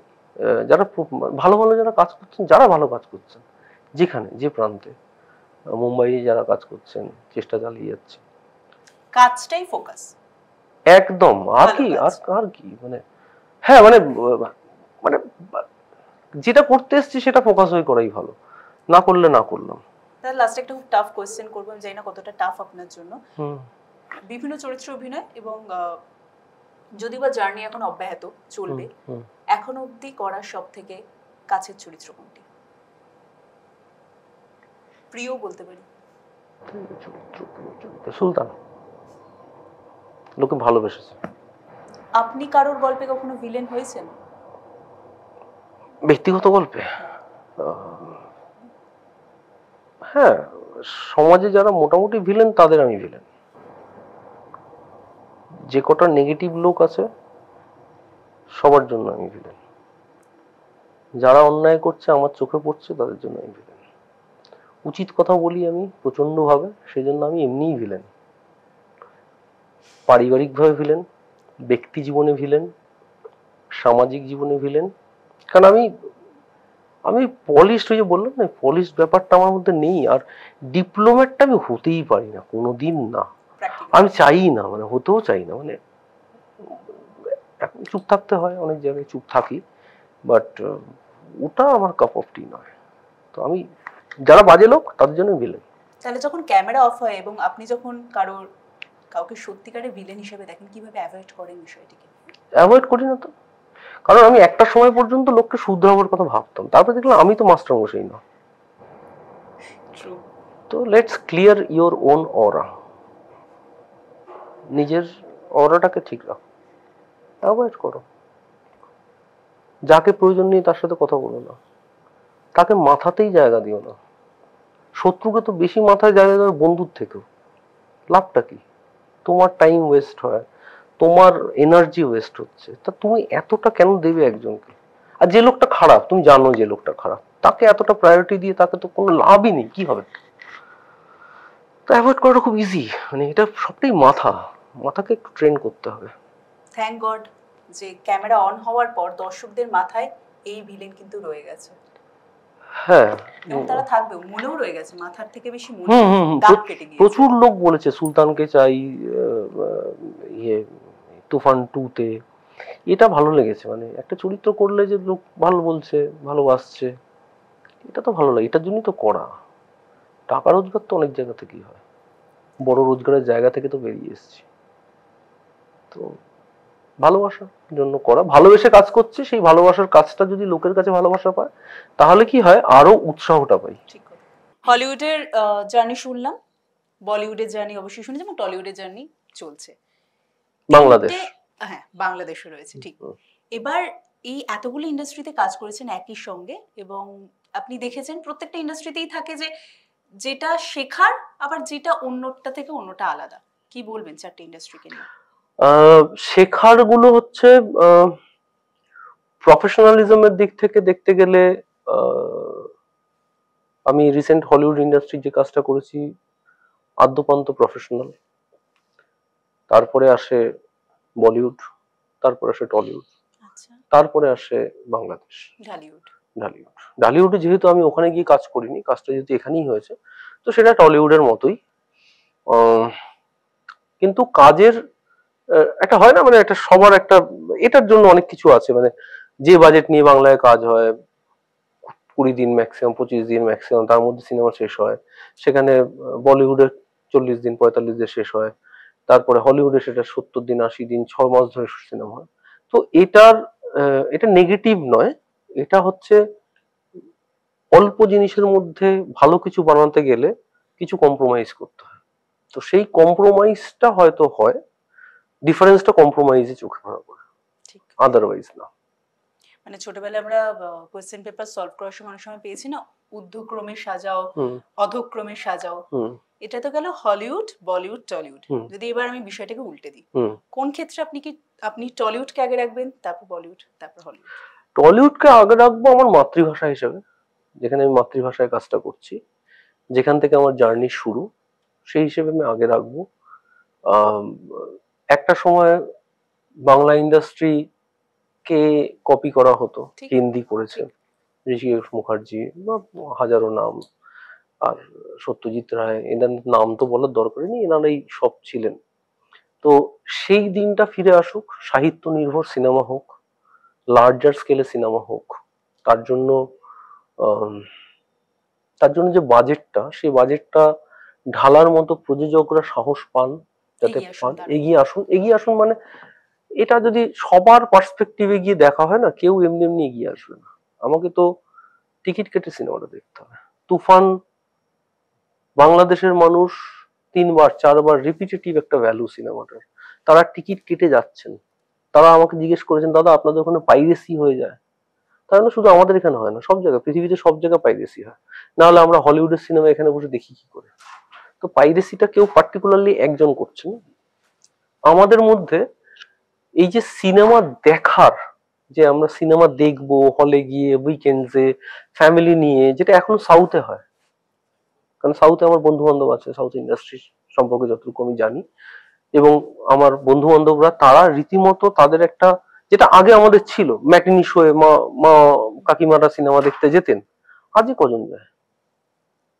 তা সিনেমাটা যদি হল থেকে ব্যবসা না করে, শুধু ওটিটিতে, আপনি একটা ওটিটির একটা সাবস্ক্রিপশন নিলেন, বাড়ির 51 পরিবারে সবাই দেখে নিলেন, শেয়ার করে নিলেন, নেটফ্লিক্সে একটা নিলেন, নিয়ে আমি আপনি উনি সবাই শেয়ার করলো, তো ব্যবসাটা কোথা থেকে হবে?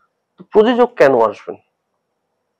সিনেমা বানানো তো একটা পাগলামো, সেই পাগলামোটার সাথে তো ব্যবসায়িক ব্যাপারটা, সত্যজিৎ বাবু বলেছিলেন, সত্যজিৎ রায় মহাশয়, উনি যেটা বলেছেন যে আর্ট ফিল্ম বলে কিছু হয় না, ফিল্ম মানে বিজনেস, যেটা থেকে আমি যদি করলাম, করে যদি রিপিট আমার কাছে টাকাটা ফেরত না আসলো, তাহলে আমি নেক্সটটা কি করে বানাবো? তো সেই জন্য আমার মনে হয় এখানে আমি আশাবাদী যে যদি সাহিত্য নির্ভর সিনেমা হয়, লোক হলমুখী হয়, সবাই যদি অনেস্টির সাথে, সবাই সিনেমার পাশে দাঁড়ান পাশে দাঁড়ান পাশে দাঁড়ান বলে লাভ নেই, সিনেমার পাশে দাঁড়ানোর দরকার নেই, গিয়ে হলে বসে দেখুন, বরঞ্চ সিনেমা হলে গিয়ে বসুন, এই কথাটা বলা দরকার আমার মনে হয়, পাশে না দাঁড়িয়ে। হলে গিয়ে বসলে তো টিকিটটা কেটে ঢুকতে হবে, তাহলেই তো টাকাটা রোল হয়, মার্কেটটা রোল হয়। এটা ক্ষেত্রে আমার মনে হয় বাংলা ইন্ডাস্ট্রি এই জায়গাটা উল্টো দিক থেকে যেটা প্রশ্নটা করলে সেটা হচ্ছে, বাংলা যেহেতু আমার মাতৃভাষা, আমি চাই সেই হারানো গৌরবটা ফিরে আসুক। আপনাকে দেখেই প্রথমে আমার মনে হয়েছিল যে আপনাকে দেখে কেউ বলে না যে আপনার বাঙালি লুক নেই, এবং আপনার যে লুকটা রয়েছে সেটা থেকে কোথাও একটা মনে হচ্ছে মানে আপনি কি কেজিএফ দেখার পরেই দাঁড়িয়ে রাখার না না, একদম না, আমাকে বাঙালি বলে না, এটা খুব সত্যি কথা, কারণ এটা আমাকে বহু মানে কলকাতার রাস্তাতেও লোকজন হিন্দিতে কথা বলে, তো সেটা আমি খুব মজা পাই, এবং আর আমার বাংলাতে কথা বলতে খুব ভালো লাগে। আমি যার জন্য কেউ যদি কোথাও যাই, কেউ যদি আমার সাথে হিন্দিতে বা ইংরেজিতে কথা বলতে, তো আমার না ওই আননেসেসারি ইংরেজি কেন কথা বলতে হবে, এবং আপনি বাংলিশটাকে কম ব্যবহার করেন আমি দেখেছি। আমি একদম করি না, মানে আমি বললে যেটা বলবো শুদ্ধ বলার চেষ্টা করবো, যে না পারবো বলবোই না। ভাষাটা কি, কমিউনিকেশনের একটা তো মাধ্যম, তো সেটা দেখিয়ে বড়াই করার কোনো কিছু নেই, তো সেটা তো অ্যাড কি করে, রিজিউমে কিছু অ্যাড করে। আপনি যদি বাংলায় সুন্দর করে গুছিয়ে কথা বলতে পারেন, আর আপনি যদি লোক দেখাতে গিয়ে মুখ থুবড়ে চারবার হোঁচট খেয়ে চারটি ইংরেজি হাতড়ে যদি কথা বলেন, তো লাভটা কি হলো? আপনার ভাব যেটা, সেই ভাবটাই তো আপনি প্রকাশ করতে পারলেন না, তো লাভটা কি? যেই ভাষায় আপনি কমফোর্টেবল সেই ভাষায় কথা বলুন। হ্যাঁ, অফকোর্স একটা সময় হয়তো আছে যে মানুষটা বাংলা জানে না, আমি ইংরেজি অত ভালো জানি না, আমিও খোঁড়াচ্ছি, উনিও খোঁড়াচ্ছে, কিন্তু ইন্টারাকশনটা হওয়ার জন্য ওটা জরুরি। লোক দেখানোর জন্য আমি পছন্দ করি না। আমি যখনই রেস্টুরেন্টে যাই, কেউ যদি আমার সাথে বাংলায় না বলে হিন্দিতে বা ইংরেজিতে কথা বলে, আমি বাংলায় বলি বা জিজ্ঞেস করি, মানে আপনি বুঝতে পারছেন তো? হ্যাঁ, আপনি বাঙালি? যদি বলে হ্যাঁ, তাহলে বাংলায় বলছো না কেন? হয়েছে, মানে 5 স্টারে গিয়েও হয়েছে, ওটা ওটা ওটা অভ্যেস, কারণ মাল্টিপল ল্যাঙ্গুয়েজের লোক আসে, ওটা অভ্যেস। তো তো যদি জানে তো আমার সাথে বাংলায় কেন? কারণ এটার জন্য আমার মনে হয় যে বাইরে, এই যে 20টা বছর আমি বাইরে ছিলাম, বাইরে থেকে আমি বাংলা ভাষায় যেহেতু ঠিক করে কথা বলতে পারিনি আশেপাশের লোকের জন্য, সেই খিদেটা বোধহয় আমার রয়ে গেছে, যেটা হয়তো 20 বছর এখানে কলকাতায় থেকে হয়তো এত লোকে বাংলা বলে, যার জন্য হয়তো তারা অন্য কিছু করার চেষ্টা করছে, হতে পারে, আমার মনে হয় এটা হতে পারে। আমি যেহেতু 20 বছর একটা হয় না, মানে একটা টেস্টটা রয়ে গেছে বাংলার কথা বলা, 20টা বছর তো সমস্যা, মিষ্টি ভাষা শুনবো বা কথা বলবো, এটা 20 বছর হয়নি তো। আমার সব পোস্টিং, মানে কোনোদিন আমি একটা পোস্টিং আমি পেয়েছি বাগডোগরায়, আদারওয়াইজ সব পোস্টিং বাইরে, ব্যাঙ্গালোর ট্রেনিং, গুজরাটে ফার্স্ট পোস্টিং, পাঞ্জাবে সেকেন্ড পোস্টিং, কাশ্মীরের third posting, again back to Maharashtra, Delhi, সব নন বেঙ্গলি।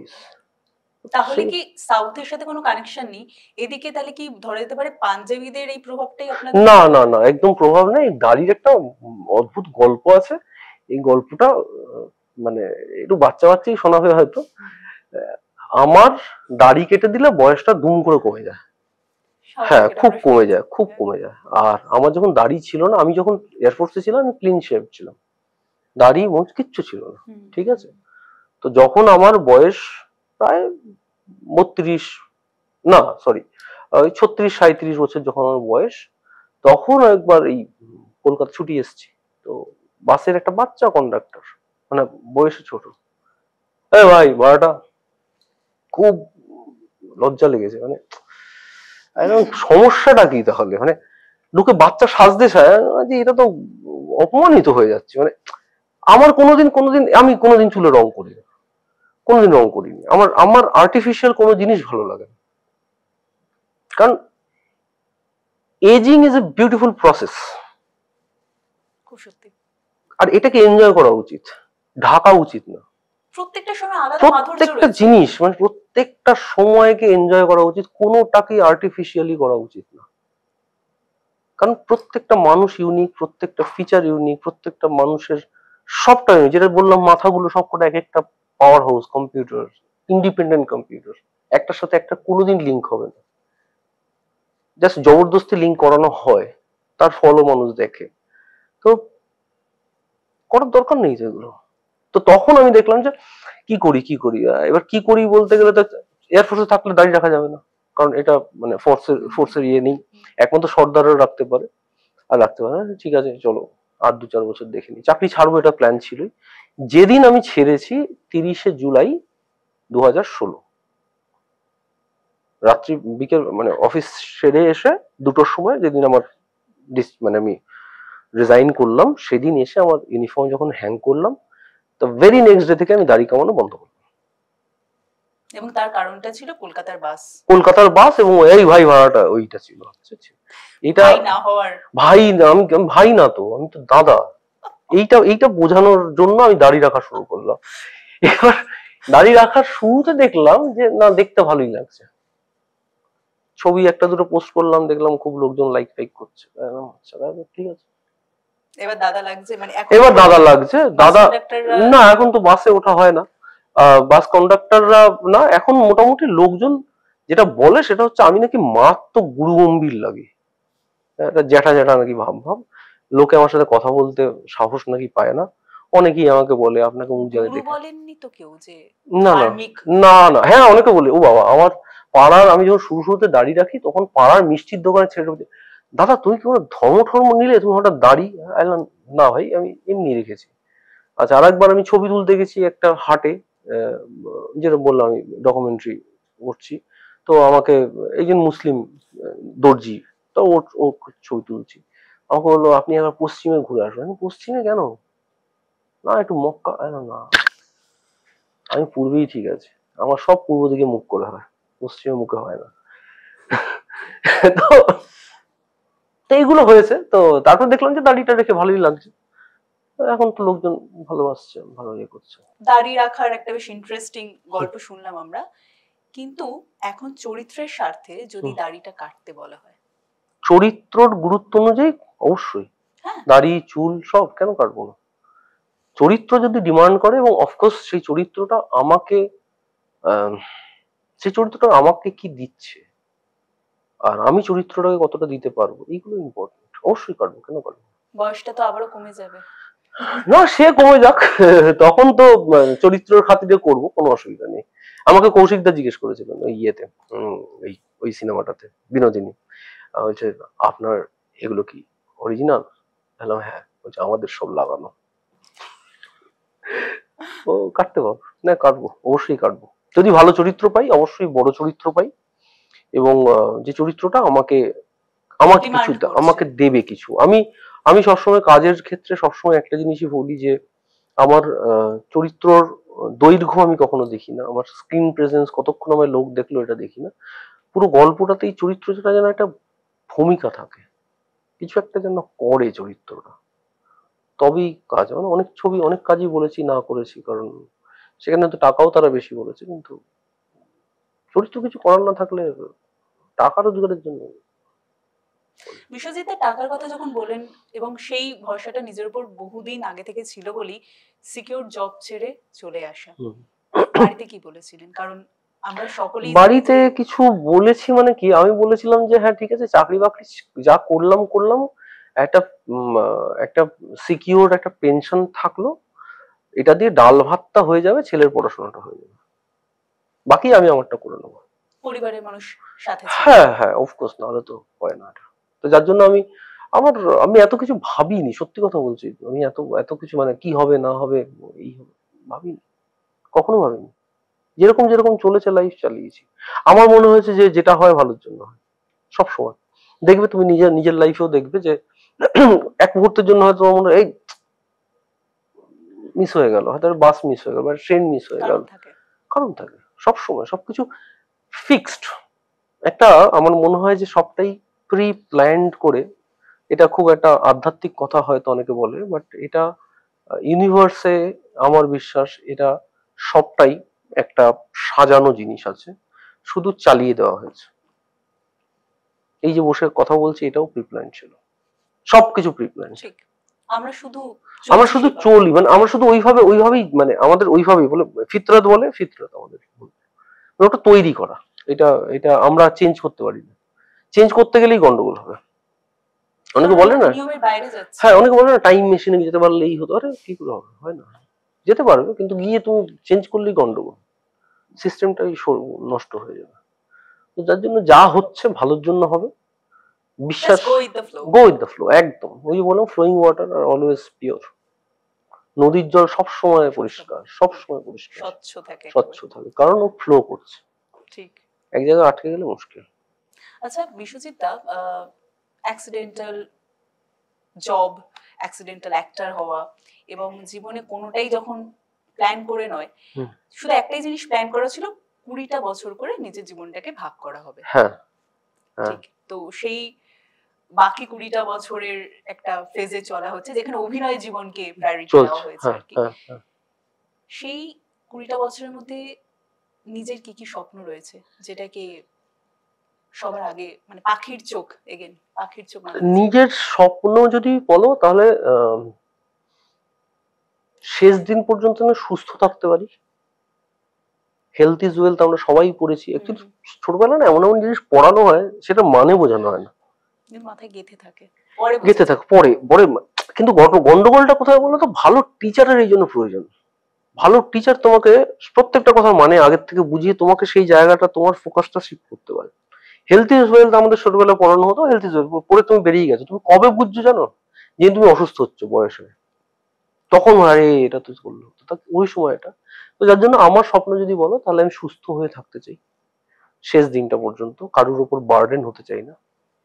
আর নিজের কাজগুলো করতে চাই, নেচারের জন্য যেটুকু করার চেষ্টা করছি সেটা যাতে করতে পারি।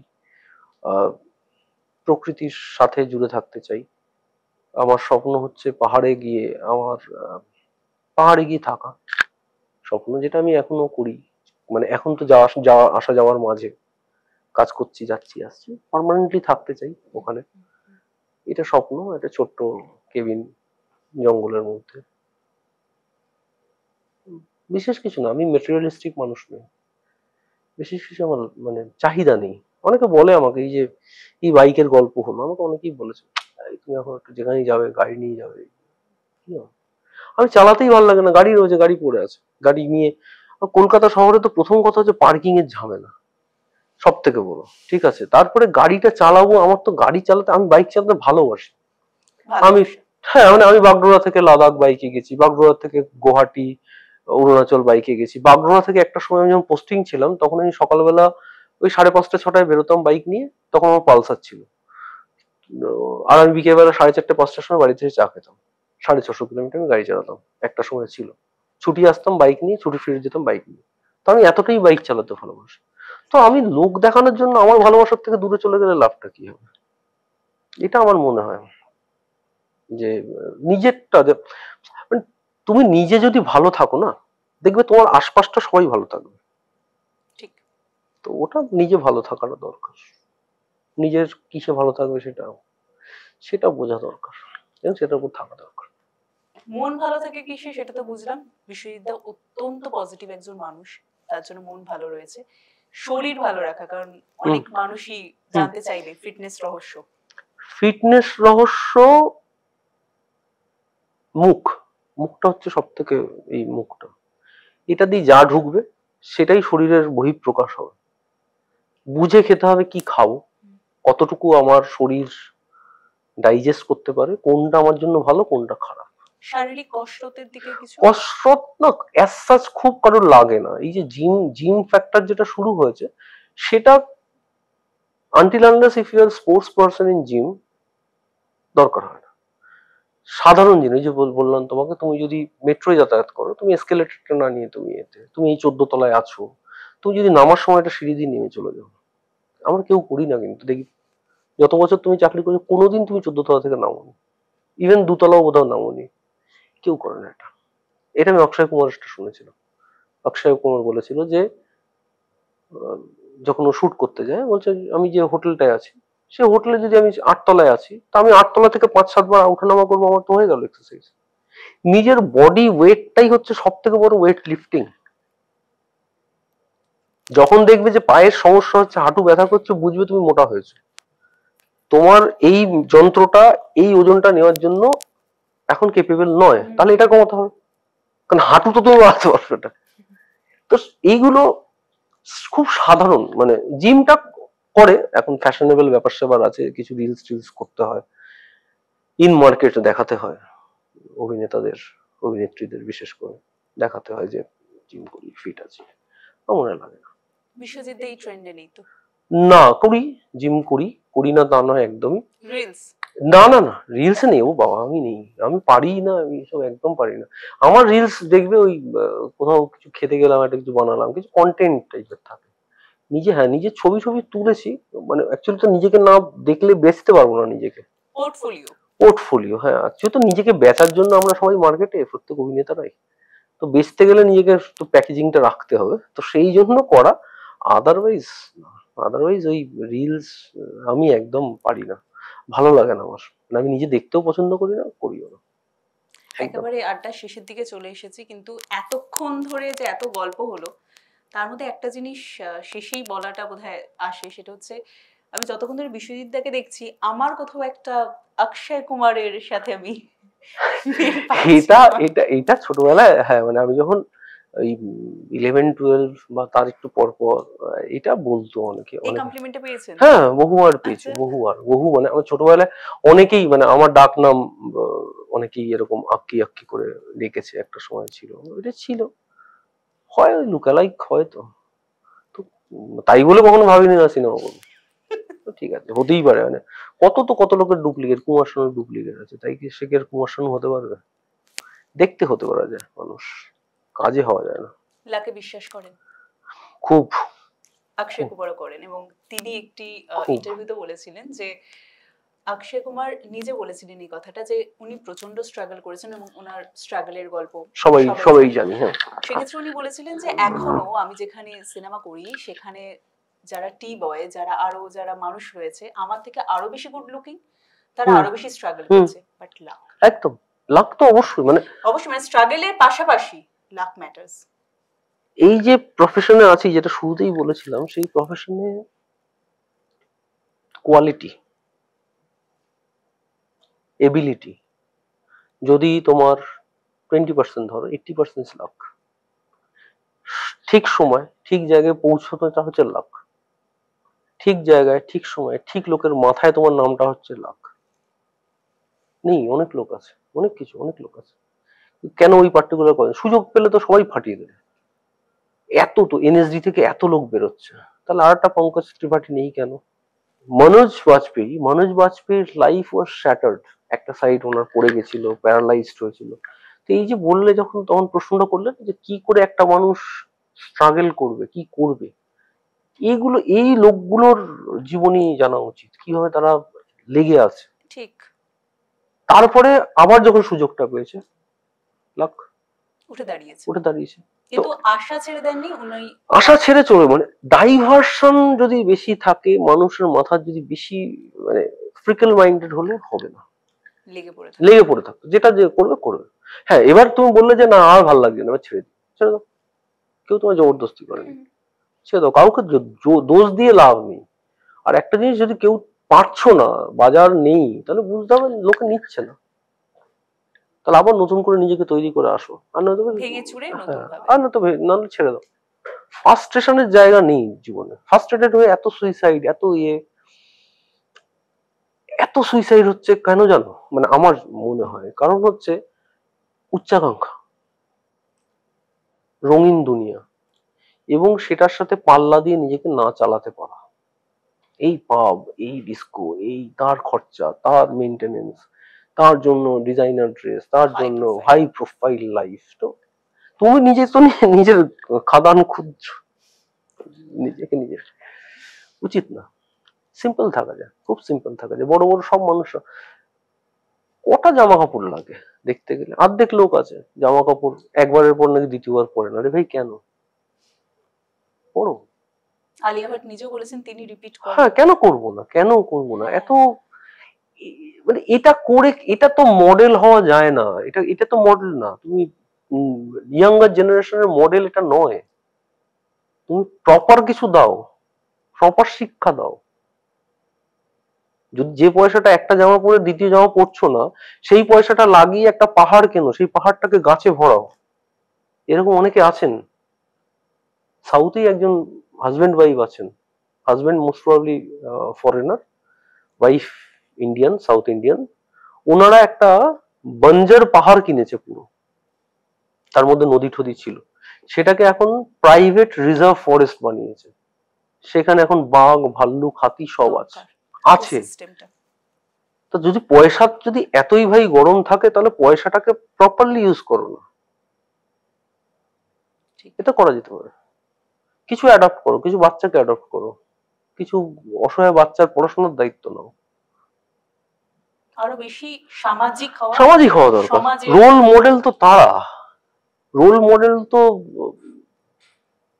5টা গাড়ি হাঁকিয়ে ঘোরা, 10টা বডিগার্ড নিয়ে ঘোরা, বা 50 জায়গায়, এটা না, এটা রোল মডেল না আমার মনে হয়। এরকম রোল মডেল নতুন প্রজন্মের বাছাই উচিত না, প্লিজ না। থ্যাংক ইউ সো মাচ দাদা, আজকে সত্যি অনেকটা আড্ডা হলো, ক্যামেরা অন ক্যামেরা দুভাবে, এবং অনেকটা বেশি আমি সমৃদ্ধ হলাম আর কি। ধন্যবাদ।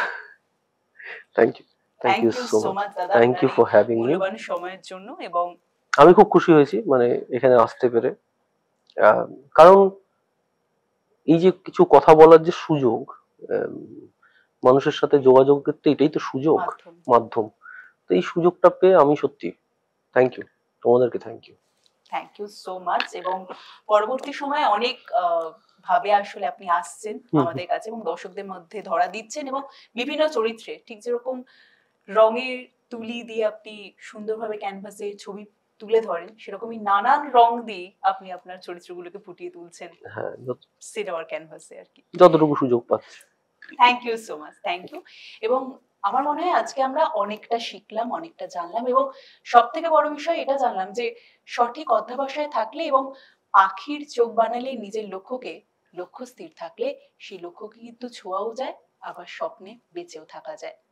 তাই অবশ্যই আপনারা লক্ষ্য স্থির রাখবেন এবং জীবনে এরকম ভাবে এগিয়ে যাবেন। তার কারণ আজকে আমাদের ইন্সপিরেশন কিন্তু আমরা পেয়ে গেলাম এই জার্নির মাধ্যমে। এরকম আরো অনেক আড্ডা দেখার জন্য অবশ্যই আপনারা নজর রাখবেন সিটি সিনেমা পর্দায়, এবং সাবস্ক্রাইব করতে ভুলবেন না সিটি সিনেমা। টলিউডের latest update, gossip and entertainment পেতে সাবস্ক্রাইব করুন শুধুমাত্র সিটি সিনেমা, আর ফলো করুন সিটি সিনেমার Instagram, Facebook, Twitter and ShareChat page.